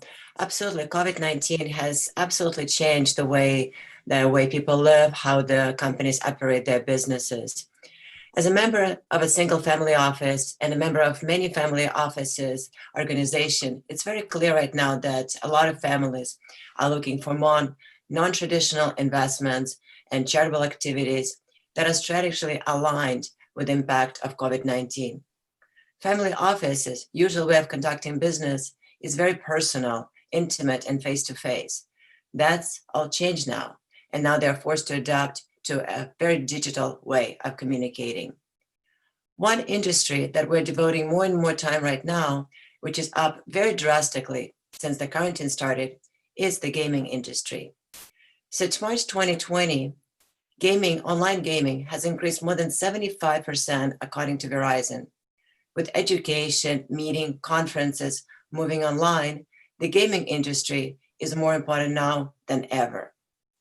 With a community of 2.8 billion people gaming daily, and with the global gaming market projected to reach 1.160 billion by the end of this year, it is a space that needs a lot of attention and structure. What COVID has created in this environment with people are largely at home, with no social events, with no physical jobs for majority of the population, and government funding that's enabling people to actually receive more subsidies from staying at home when they're actually working, if they have lost their job due to COVID. Also, if family lost their jobs due to COVID, they don't have to pay rent and are given a whole year to pay it back after the quarantine ends. I just read this week that about 30% of Americans' households are not paying their rent right now. As a result, the majority of the population has a lot of free time. Social gatherings are being replaced by video conferencing and gaming sessions. What most people don't realize is that gamers are very social within their gaming communities. Majority of online sessions are played amongst other players rather than conducting solo. According to Entertainment Software Association, 75% of American households have at least one gamer. That's 214 million Americans. Now their non-gamer family members and friends are joining their gaming community. It is growing and becoming a significant part of the population that cannot be ignored. I would like to provide some interesting stats on gaming. The average age of a gamer is between 35 and 44 years old. 79% of gamers say game provide relaxation and a stress relief. There's about 46 million gamers that have disabilities, and 55% of parents say that they play video games with their children. You can see that from this data that gaming is a force for good and is helping people to cope with stress, PTSD, disabilities, to bond with their children, to acquire new skills, new knowledge, and to socialize online, which is very important during the COVID outbreak. Gaming is helping the world population to deal with the situation coronavirus put us on so many different levels. Let's talk a little bit about education. For all online education is gamified. So now, right now, schools have a very tough decision to make, whether on open or not. I mean, what's currently going on, I'm in Los Angeles right now, and I don't see it very likely for the kids to physically go back to school next month. This means that education will be online through gamified apps and video conferencing. Last year, over 1,000 universities in the United States offered scholarship for gamers, academic scholarship for gamers. Many of universities have esports teams. They're early adopters. Many universities right now, including Harvard, Cal Berkeley, UCLA, Cambridge, all announced that they're not physically opening their doors for the school next year. It will be online only. That means that non-gamer students will be included in gaming community and will not by choice, but by necessity. COVID forces education, entertainment, socializing to be online. Isolation, fear, security, loss of jobs create a lot of mental issues. And gaming has been proven to address mental health and to help with depression and PTSD. Many therapists are turning to games as a way to treat their patients. With VR, gaming even used to treat chronic and acute pain. On the other hand, increasing gaming activity also leads to health and wellness issues. Prolonged sitting session, uncomfortable chairs, lack of movements and time spent outside, sleep disorders, pain in the hands, wrists, shoulders, back, neck, vision problem, headaches, dizziness, the list is pretty big. So with the world switching to digital life, we need to begin addressing these health concerns immediately. What we're doing to help address this problem is we're creating a centralized lifestyle and wellness platform for the gaming community that addresses the needs of gamers. Skins with the Z.gg is a name and a website for the company we're building. We'll have a portal for health practices, wellness education for gamers, offer supplements, topical creams to help gamers address their needs. And in August, in a few weeks, we'll add a free job portal to help gamers to connect with all employers seeking to hire gamers. It will be free for gamers, and it will really help for gamers to get the job they need in the space. It is estimated that demand for esports talent will create nearly 2 million jobs over the next 5 years. And the current HR, hiring, and staffing firms are very ill-equipped to service this emerging category. Gaming is a great way to empower people to change the current global situation. With many new companies entering gaming space, NGOs, large education organizations should take a closer look to the importance of the gaming industry in the current world. Thank you. Thank you. Thank you. Thank you very much, Natalia. In a short notice, you joined us, and surprisingly, I'm very shocked to learn that the average age is 35 to 44, and 46 million disabled people are using some or the other type of gaming, and 55% of the parents are playing with their children. It was very interesting statistics. No. And one more thing, the gamification of education is definitely a way to go. It will really engage them, and because it will give them the hands-on experience. I think I would like to work with you on some of these things, especially on the education field. So since the gamers are helping by staying home to prevent the spread of COVID, and how do you think the vaccination will come into play and affect the gaming industry? That's a great question. First, I really don't anticipate that vaccination will be available for the masses this year. By then, the digital system implemented globally due to the COVID limitation will become a new norm. The system will be in place and the new habits will be formed. Many people will be well adapted to it, and the gaming will continue to grow. One thing we also can ignore is the use of the mobile devices, smartphone gaming devices. Percentage of users who play mobile games will rise about 20% by 2020. That's about 2 billion people worldwide, which is a very significant number.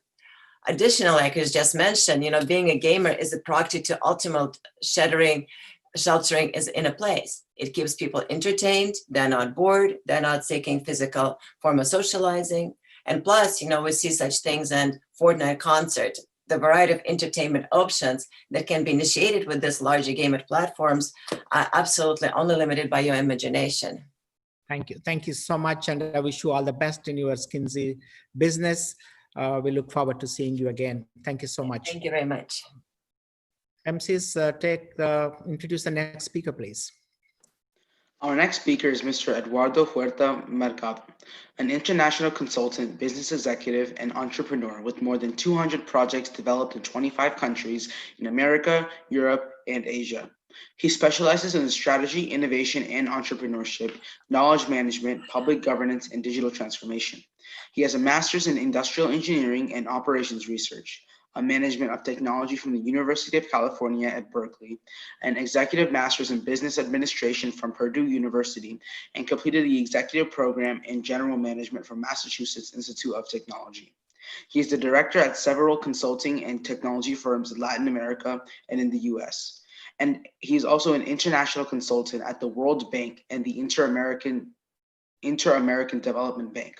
Now let's welcome Mr. Mercado to deliver his keynote on the impact of COVID-19 on the rising inequality in Latin America.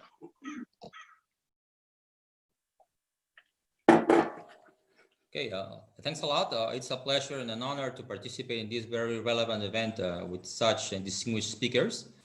In first place, I'd like to give a little background about Latin America. You know, it's comprised of 20 countries with a combined population of 650 million people and a GDP of about 5 trillion, which will make it like the third economy in the world. The main languages are Spanish in most countries and of course Portuguese in Brazil. And there are three types of economic systems right now.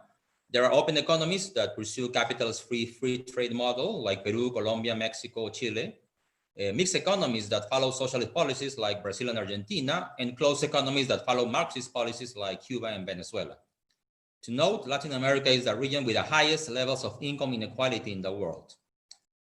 As you probably know, Latin America region has now become one of the hardest hit by COVID-19. We're like the epicenter of the pandemic right now.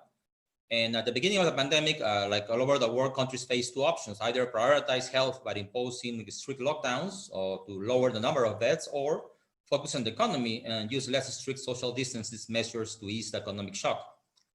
Latin America has been unable to cope with neither of them, with very few exceptions like Costa Rica and Uruguay, which are very formal and typical countries.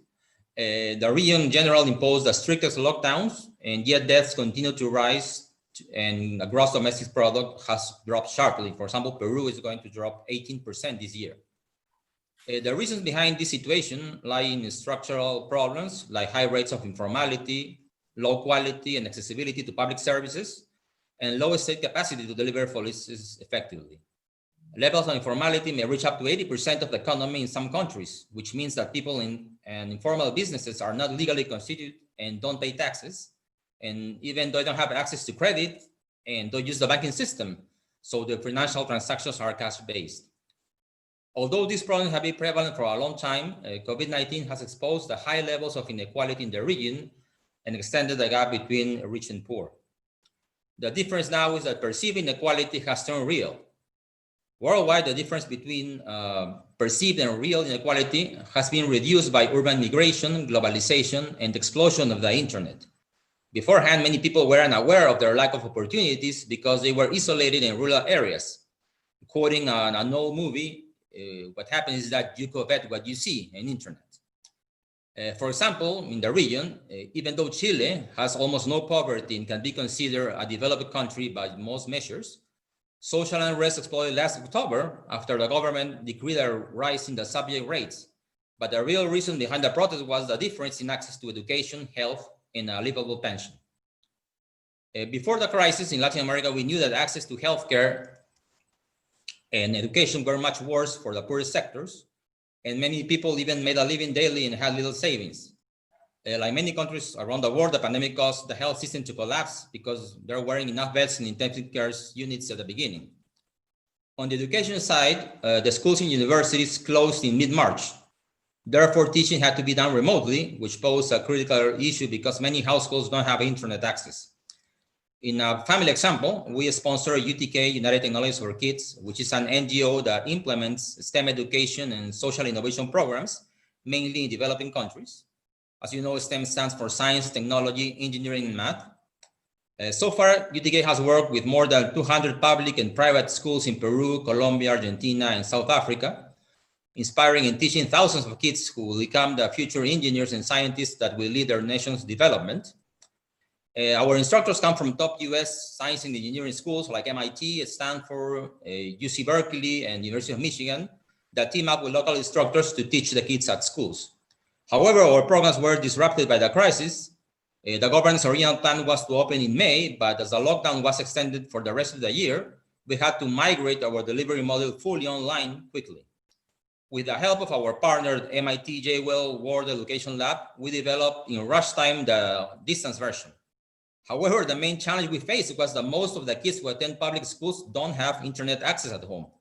Some don't even have a TV set or a mobile phone, mostly in rural areas. Therefore, with the help of MIT, we created two versions, a synchronous version for urban private schools and an asynchronous version for urban public schools using TV sets and WhatsApp for mentoring purposes. The kids even receive a STEM kit at their home to replicate the lab experience they are lacking because they are not at school anymore. Still, kids in rural areas have to listen to their class from the radio and are missing the whole academic year. This situation may have severe consequences for cognitive development as adults and hamper access to opportunities. Last year, I had the opportunity to work in Haiti, sponsored by the Inter-American Development Bank, with James Robinson. You may know him. He's the co-author of the famous book, Why Nations Fail. And we were talking about his theories, that where he explains that the tipping points in history that determine the path of economic and political development of countries and institutional change. And we are in that period like that right now, where major transformation will take place as a result of the interaction of existing institutions and what he calls critical junctures. Critical junctures are major events that disrupt existing political and economic balance in one or many societies, such as the Black Death, which killed millions of people in Europe in the 14th century, or the Industrial Revolution. COVID-19 might be one of these critical junctures which determine how societies will move forward.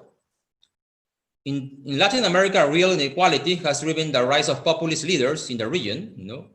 Because of the pandemic, thousands of people are experiencing loss of lives, jobs, and access to education.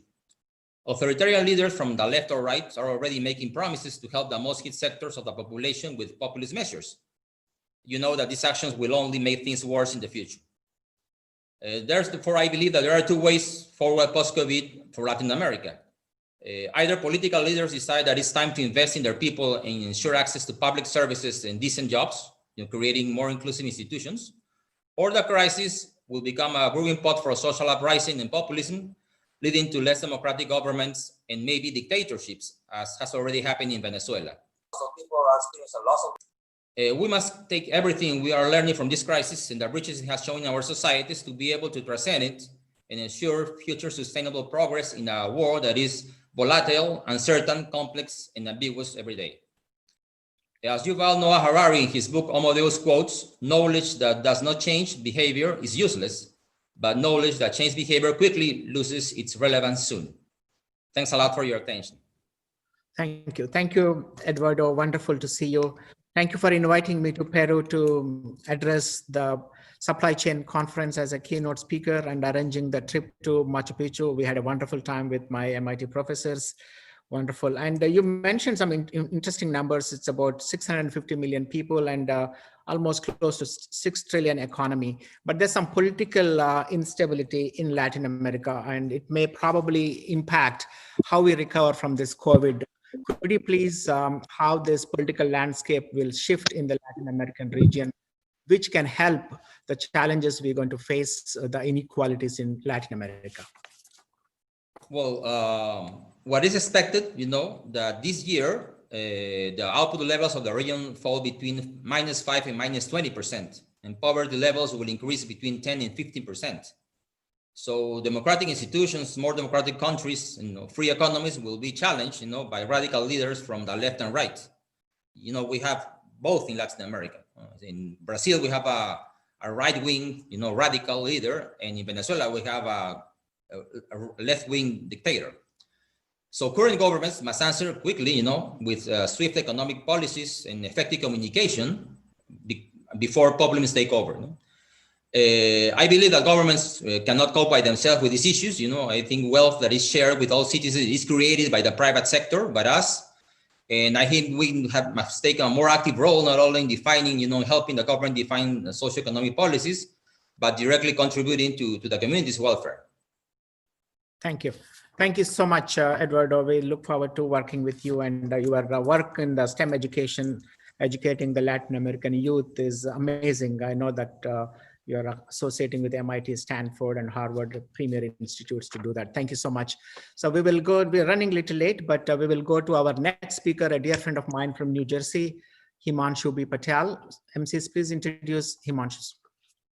Our next speaker is Mr. Himanshu B. Patel, the founder and CEO of Triton Electric Vehicles and Triton Solar LLC, which currently has business in 11 countries. Mr. Patel possesses an in-depth understanding of IT, surveillance, and the solar products that support and maintain those systems. He has applied this vast experience to the renewable energy sector and specifically engineered solar technology, products, and software. Mr. Patel is keen to bring power to the rural areas of the world, as he believes all problems of the world start with power. Triton Solar is the only company in the world to provide hybrid solar panels that not only generate power, but also store it for use at a later time. His Triton electric vehicle prototype is expected to arrive in the US on July 27th. Let's wish Mr. Patel all the success in this new venture and welcome him to deliver his keynote on energy storage and the importance of electric vehicles. Thank you, guys. So I would like to start with some of the important points about why energy is going to become a very key importance in this COVID-19. As everybody might understand, that there is a time frame in power time, that there is a peak power between the hours of 4 and 9, which is usually when people come home from work, right? And then during COVID-19, we've been home 24 hours. So you can only imagine our power energy requirements are actually running on peak quite a bit. And we're running a lot more unclean energy due to the fact that we're using so much power. That's one of the main components. And I believe that if we don't stabilize the grids, you're going to have more people getting out during the COVID-19, and which will allow more people to spread the virus, right?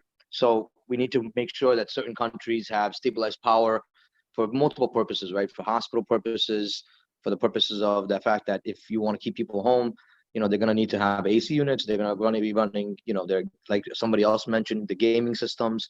So there's definitely power is like one of the main components that we need to look into and keep an eye on during epics like this, where the spikes happen and we're not geared to be ready for, outages in those time of timings.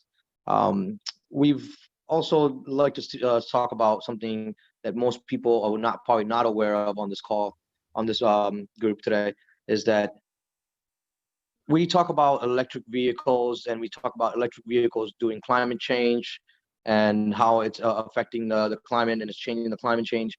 We have a different belief. People have not understood that when you have, as just an example, when you have 10,000 electric cars being plugged in at the same time, that's equivalent to one nuclear power plant. So as it is, we have a demand shortage of power in a lot of places, and especially at hours of 4 p.m. and 9 p.m. And so most people that have electric cars, they come home at 4 p.m. and they plug their car in first thing. So now if you have 10,000 cars plugged in, that equals to one nuclear power plant requirement. So why do we have peak hours is because there's already a shortage of power. So that's why we call it that's the time where we need the most amount of power. And so plugging in more electric cars doesn't really help us. We actually have to build more nuclear power plants and other resources, power. So technically, yes, we're reducing climate change by not putting ammunition in the air, but on the other side, we're doing the same thing anyways, right? We're putting out nuclear waste in the waters, or wherever the nuclear waste is going, and depending on the country. So in our case, what we've done to address those issues, currently right now, just so everybody has a number, like Elon Musk has sold 360,000 cars. That equals to 36 nuclear power plants, which equals to $72 billion in infrastructure that we would have to spend.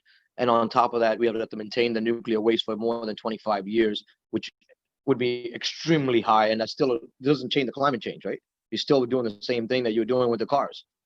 So what we've done is we built our EV cars to have double the amount of power, so that it can actually, when you come home, you plug in the car, it actually gives power to your home, not doesn't draw power. And it will charge the car back only after the hours of 9 p.m. or 10 p.m. when it's off peak, when there's excess power being wasted. Instead of wasting that power, you're charging your vehicles. That is the way you reduce $72 billion of infrastructure and reduce the nuclear waste that is going to go into our climate change.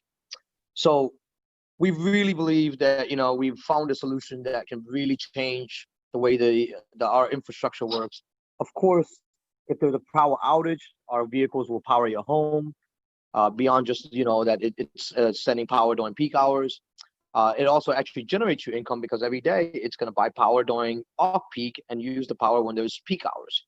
So those who don't know, but during peak hours, your cost of power could be anywhere between 11 to 40 cents, depending on which country you're in. And during off-peak, it can be all the way down to 5 cents to all the way to 10 cents, depending on, again, the country. So you can make a dramatic amount of income while you're owning a vehicle that's electric. So it plays a multiple purpose, and we look to roll this out very soon. And currently, we plan on making this a very strong points to a lot of different countries. And even in the rural areas, we're going with rickshaws that can do the similar things. So it's not just only for the rich and wealthy people. We're doing it similar with, even the smallest people who can drive rickshaws, who can generate more income and still be able to do the climate change at the same time. Thank you. Thank you. Thank you, Himanshu. I think your innovation, I'm very impressed. I visited your plant a couple of times, especially charging your vehicles through off-peak hours and while they are sitting in the garage and powering the homes. It's a wonderful thing that your new innovation will make a difference and save almost $80 trillion worth of infrastructure related costs, and you are doubling the capacity of your batteries on your cars, and that means you drive close to 1,000 miles in one charge. I think it's interesting, and the kind of contribution you're going to make to the environment is amazing. That's what I'm personally interested in. That was the dream of Dr. Kalam, to preserve and protect this planet for future generations. I have one question for you. So when do you think your EVs will hit the market, and what is your plan to spread throughout the world, because it's a need of the hour? So we have a vehicle coming in July 27th, and then we have another vehicle that'll be on the road testing during September.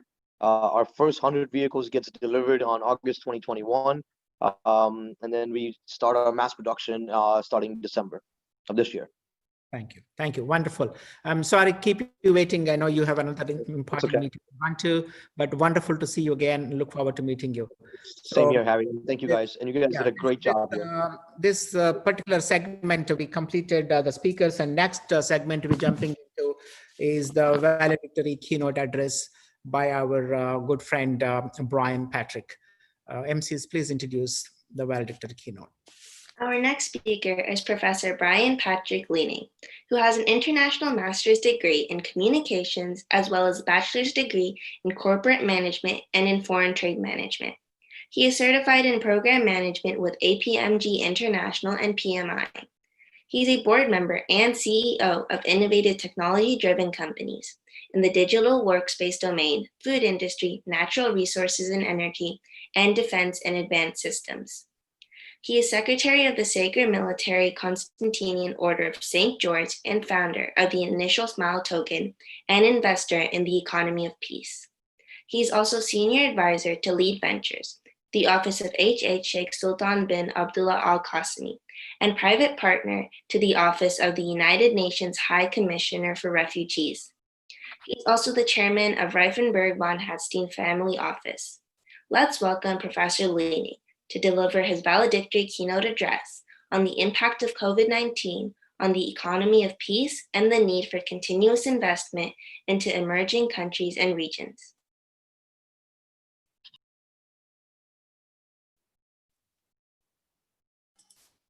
Brian, you are on. Yeah, thank you. Yes, thank you. It's been great to be here. Thank you, Dr. Harry, dear distinguished panel, dear participants and viewers. I'm happy to be here. It's my great honor and a pleasure to be invited to such a fantastic webinar today on the impact of COVID-19 and the future of the global economy and employment. I'm representing today, or talking from our family office, and like for almost everyone else, the impact of COVID-19 is one of the main subjects in the recent time. Therefore, we'd like to discuss its impact on what we refer to as the economy of peace and the need for continuous investments into emerging countries and regions. We invest in the nexus of vital industries. So what are vital industries? For us are industries connected to food security, water security, energy power provisioning, healthcare, which is also medical, education at large, recently very much into the online world as well, finance and finance structures, including also all of the blockchain and crypto, and national security, because of its direct connection, in fact, to empowerment of people, employment, and the prosperity of people. These are not all sheer altruistic, to be honest, but the economy of peace is the largest economy on earth, and in its connection, everything is intertwined. Without power, no desalination of water. Without power, no lights to learn at night or to go about and go to your factories. Without any kind of security, nowadays we find that regulations and stuff are not easily maintained. Healthcare, because people need to be in good health, to work, to be happy, to learn, to go to work. Food security, food safety is essential to anyone. If you don't have anything to eat, the world will look very grim to you, and you will start doing other things to get to food. Food is very essential, the same for water. What we wouldn't do for a glass of water if you're dying from thirst. The economy of peace to us is very predictable because it stretches out over so many industries and sectors. Therefore, reducing the risk while creating a proven constant reward is one of the reasons to invest at large in several industries and sectors. COVID-19 particularly, did not have and does not have a negative impact on funds, nor on our investments. This might come to a strike for those who don't know, but at the same time, COVID-19, I heard it once said to me that never let a good crisis go to waste. This is very opportunistic and might be, the view of someone who's in capitalism very much. But in fact, it is true. COVID has a seldom seen impact on the global economy and therefore on the industrial and financial landscape. At the same time, we see crypto coming about, opening doors where they were shut, involving people into the financial and economic system where they were left behind now. COVID-19 not only caused businesses to go out of business, but also provoked the digital transformation to happen much more quickly and overnight. How long would we have waited for everyone to go on a webinar or partake in all kinds of, gamification or sorts? It would have lasted maybe another 10 to 15 years. So this crisis also has this positive upside, and it's bringing us closer together. COVID-19 jammed, however, the global agenda, which included such topics as global warming, poverty, and impact investment. Well, more to the latter, but we were very occupied until, let's say, January, February with global warming. It was the only topic we spoke about. And at the same time, for global warming, we in fact were not really valuing the topic as such. We were more on propaganda, and then I'll speak very liberally about it. But now with COVID-19, we see there's more to it, right? So it's still about global warming, but what can we do with digitalization and with new industries, in fact, to really make that happen as well, so that we have a better Earth tomorrow? COVID-19 increased international and national threat levels, closing not only physical borders, but also economic borders as well. Well, from our perspective, there's no need to that, right? Economy is needed, businesses are needed. We need to work, we need to make a living, right? To shut everything down is, yes, maybe for now, a measure to take, and a very good one. We'll see in years. It's too short to answer that question really now. But one thing we know, if you don't have any money, you will not be happy. If you don't have any money, how to spend it on your health? Even if you wear face masks, if you're not given to you, how are you going to buy them? How are you going to buy all of these, lotions and whatever sprays that will keep you safe? If you don't have the money, you're left out. So money is important, and it's important to make your business. COVID-19 did not affect the total amount of investments, nor the availability of money, nor of investment capital. We only recognize the shift. It is time of opportunity and not one to act upon fear. Fear is never a good guidance in all of the situations. So Continuous investments into the developing countries and regions is essential to empower people, young men, young women, creating their own livelihood and independence, but also those who are 50 or older who see new chances based upon their experience. Upcoming high potential countries, as I call them, instead of developing, I really like that, high potential countries have a key position in the economy of peace. Every nation now that it has been, on the backdraft or been left out of global economy at large, has now a chance to partake.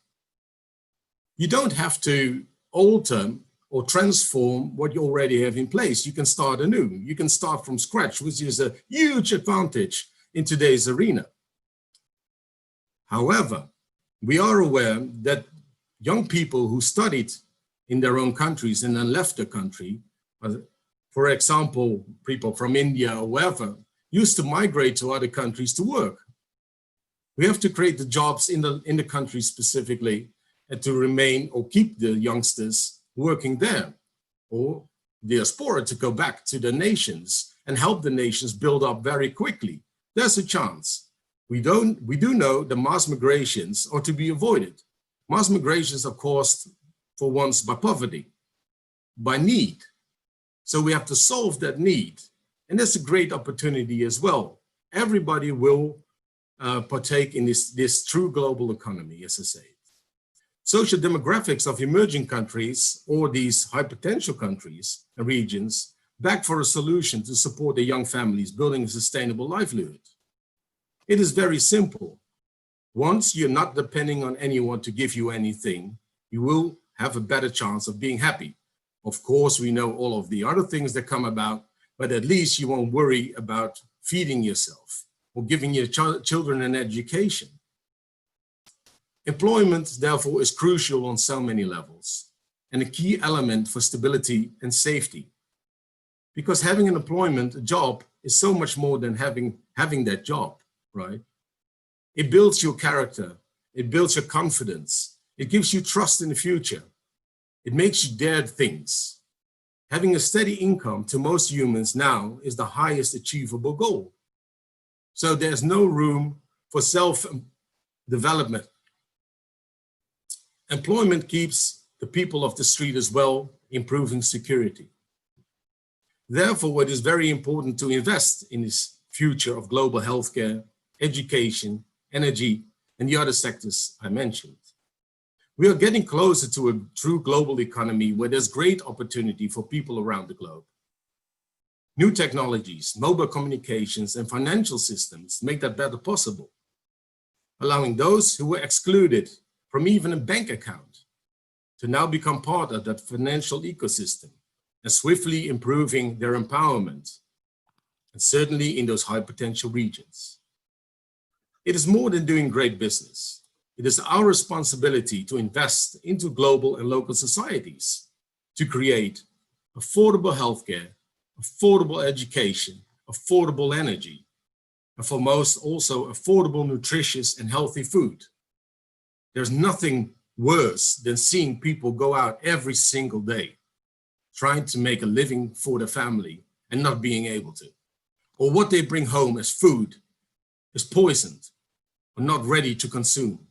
This is very dire, and it strikes me to the bone every time. And this is what we do as a family office. This is our main goal, to improve that empowerment.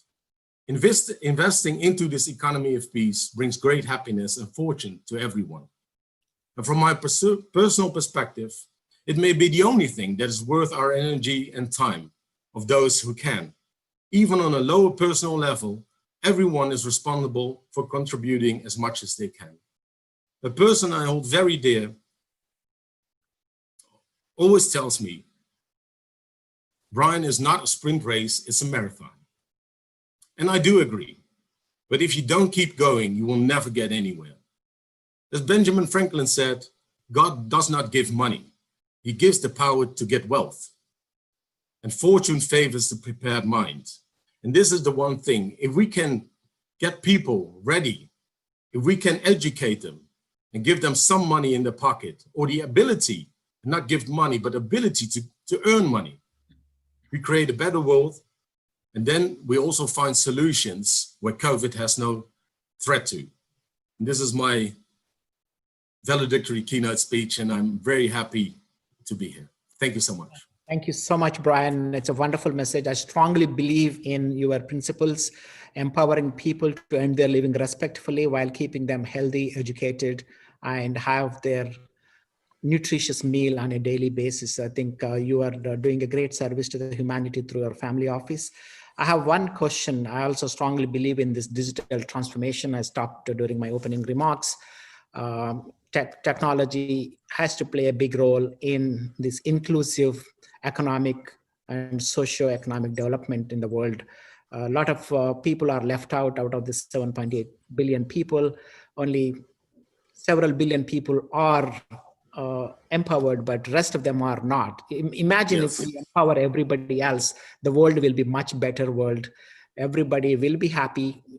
They don't want to depend on anybody to support them. They want to earn their living on their own. Correct. We can do that. How do you think this digital transformation will create employment in the emerging countries? I like the word you were high potential countries. Yes. Please go ahead. Thank you so much. Thank you so much. Well, I believe that people in emerging countries have great ambition, right? And take pride in their success.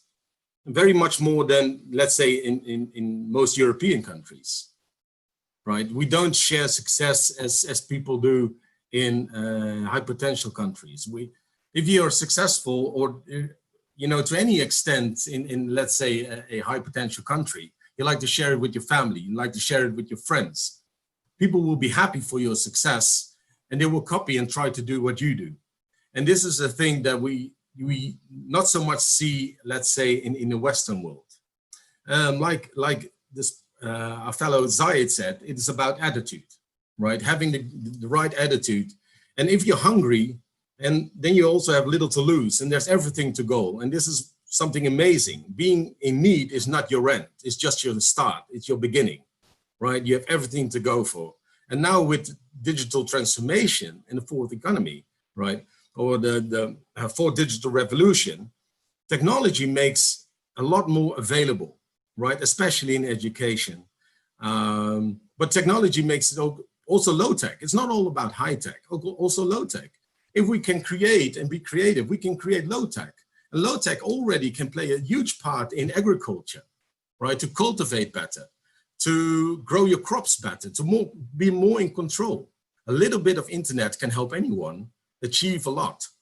So that's why I think that those who are empowered or in power have a great opportunity to invest in those rural communities, in those high potential areas. Thank you. Because the people will appreciate it. Sure, definitely. There's one more thing. Because of the COVID, it impacted really the liquidity. A lot of people are unemployed, and most of them are on a daily wage earners. If they want to re-engineer themselves to have a better life, they want to get into new businesses. The capital may be available for bigger corporations, but how about the micro credits and small businesses during this time? They are struggling. How do we fund those people to enable them to bring back their life to normal? Well, to us, we can invest, let's say, 1 million into one business, or we can support 2,000 businesses, right, with a smaller amount. The thing is that for microcredits and microfinances, you can do a lot. And a lot of people, or most people, don't need a lot of money to achieve success, right? To have that increase of their income. And this is very important. The world survives on small businesses, not on larger corporations. We always look at the big ones, right? But count the number of people who work in the small companies, right? Far more than in those global companies, right? And of course, they're leading, and we supply to them from a small company background. But still, if we can support small businesses, family businesses, just starting, taking a chance, because if I lose $5,000, for instance, right, I won't eat anything less, I won't drink a cup less, I'll still do my stuff, right? But to some other people, $5,000 may change their life forever. So, and I believe that microcredits and microloans can do a lot, And even with COVID, we can tell them, pay in 3 years, right? We don't have a 7%, 8%, 12%, 16% revenue on the loan. It's insane, right? So it's better to be a partner than to be a lender. Yes, thank you. Thank you. Wonderful. I think I'm very fortunate to have connected with you. So with your kind of mindset, we could make a difference in many lives on the planet because they're all suffering and not sure how long this COVID will continue. I think we need to give them the confidence that, yes, we can fund you and we could bring your life back to normal. I think I'll work with you on this because I'm very much keen on enabling people to earn their living respectfully rather than depending on the government entitlements. Governments yes, also, it's about solidarity right now. Their revenues went down. Governments cannot support either. So people have to self-empowered to do, as we said, self-help is the best thing to do. And we need to find a way to use the technology to educate and empower them. I think it's a wonderful thing. And thank you for having. Thank you so much. This long to deliver your valedictory keynote. Wonderful. So now I would like to switch back to a couple of thank you notes to all the people who helped us in this. One second, let me share the screen for a minute.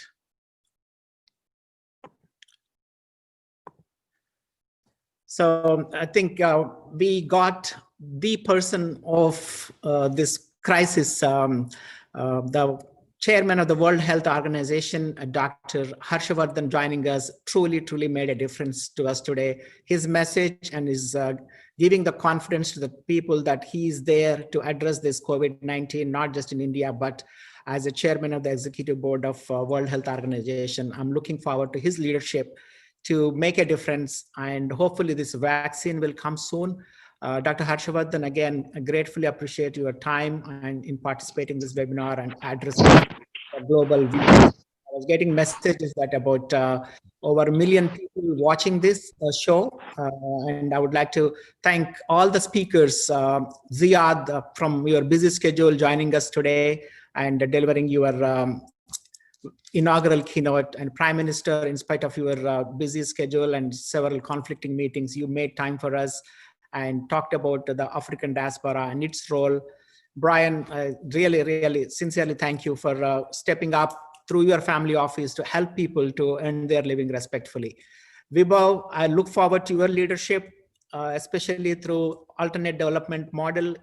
It is the need of the hour. We need to change the way we take care of the people of the health and their education and empowering them to earn their living. It has to be an inclusive development, not just tailored to certain people only. I think I really appreciate you joining us today. Professor Manuel, truly you are the kind of person I want to work with because you are closely connected with the education, especially in the medical education. So it solves two issues, healthcare and education, from our Lead India mission. And I look forward to associating with you. And thank you so much for joining us today. Natalie, you gave me a lot of surprising statistics. Interestingly, the percentages are very big, and they are truly helping to contain the COVID spread because this gaming population is staying home. I think if you could somehow come up with this gamification of education, that's where my interest is. So hopefully we will cross our each other and get to know more to see how your gamification can help to educate the world. Eduardo, I think Latin America needs your kind of vision and mission that you want to transform the way the kids are educated by engaging all these premier institutes like MIT, Stanford, Yale. So I look forward to working with you, and you already invited me to Peru once, and it's a wonderful to see you again. Himanshu, you are the game changer, and you are coming up with this innovative technology to place a car, not just to drive on the roads, but to energize the homes and the world, and at the same time reduce the amount of investments needed in the energy sector. You talked about almost $80 trillion. It's a big number. And I wish you all the best and look forward to working with you. Thank you for giving me the opportunity to be on your advisory board. So it's very kind of you, and wish you all the best. So the next, I would like to thank my media partners, especially the TV5 and Mana TV, KCR, and Sridhar Chillara, CEO. They've been very helpful in setting up these webinars and helping us with the broadcast and providing us the raw link to, so that the video can be played in many other channels. Our other media partners, TVAsia, Srinivas Ganagoni, I would like to thank you personally, GNN, NRI, GKTV, Janam Sakshi, Radio Aid, Free Express, Navateja TV, Voice Today, V5, Top Telugu, BCN News. All these channels broadcasted their viewers. Each of them have got a couple of millions, and majority of them are tuned in. I'm getting the reports. So it may be more than 1 million people watched your show today. Thank you, all the speakers. And I would like to thank all the supporting organizations, the CIC Group, Al Khalifa Business School, Alternate Development Organization, Digiton, Triton Electric Vehicles, Telangana Youth Organization, and World Environment Organization, SDG, and NI Rawala. So I would like to thank you all for making this possible. I would like to thank our MCs, Madhuri Gujje, Samir Ipanapalli, and Vaishnavi Chipa. Let's have a big round of applause to these people. They worked very hard for the last couple of weeks in compiling and managing this final show today. Thank you so much.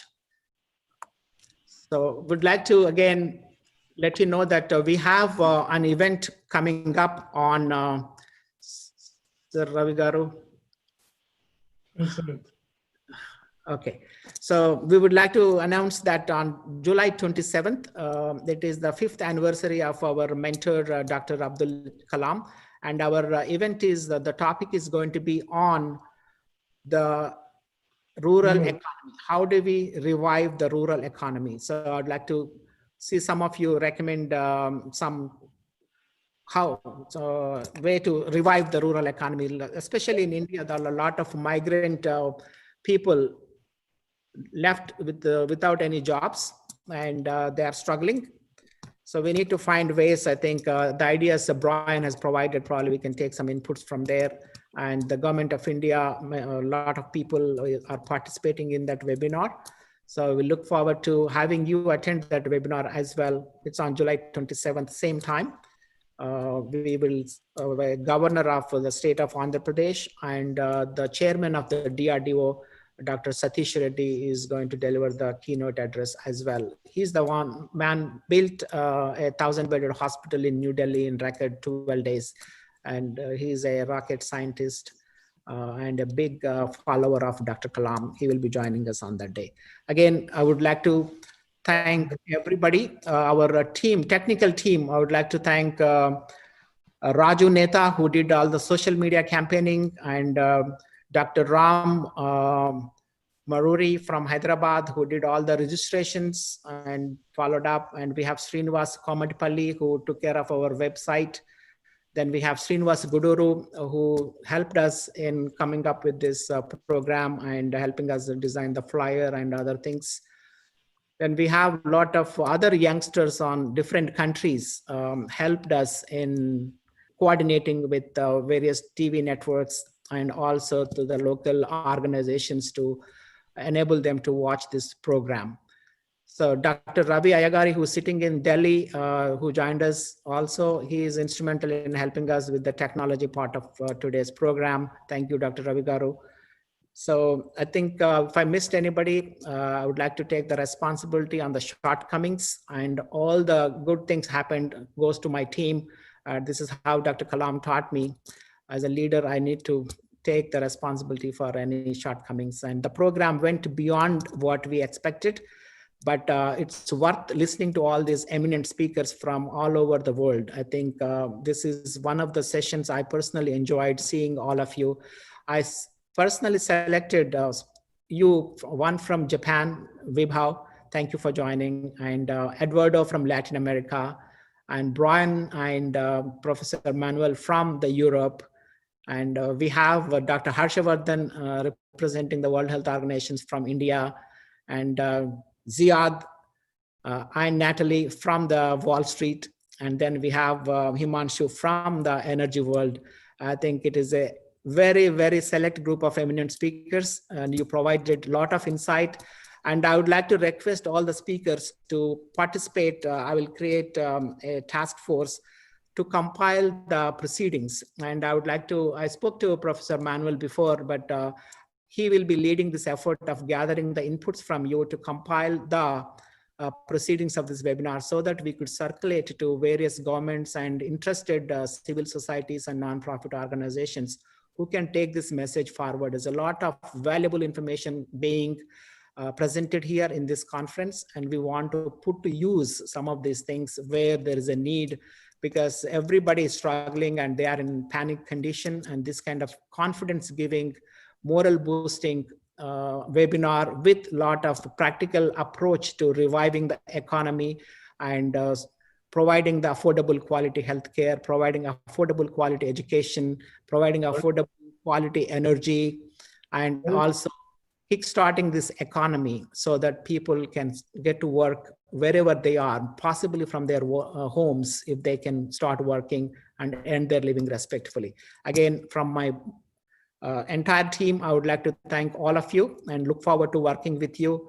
And wherever you are, be careful, stay safe, because you are needed to keep others safely.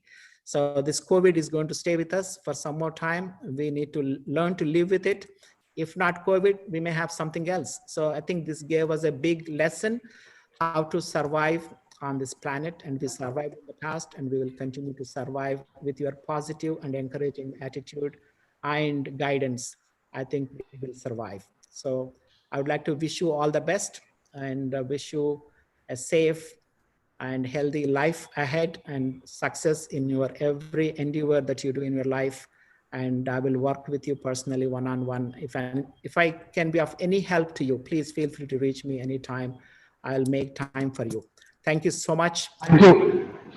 Take care. Bye-bye. Thank you so much, sir. Thank you so much. Thank you for giving this opportunity. Thank you. Thank you very much.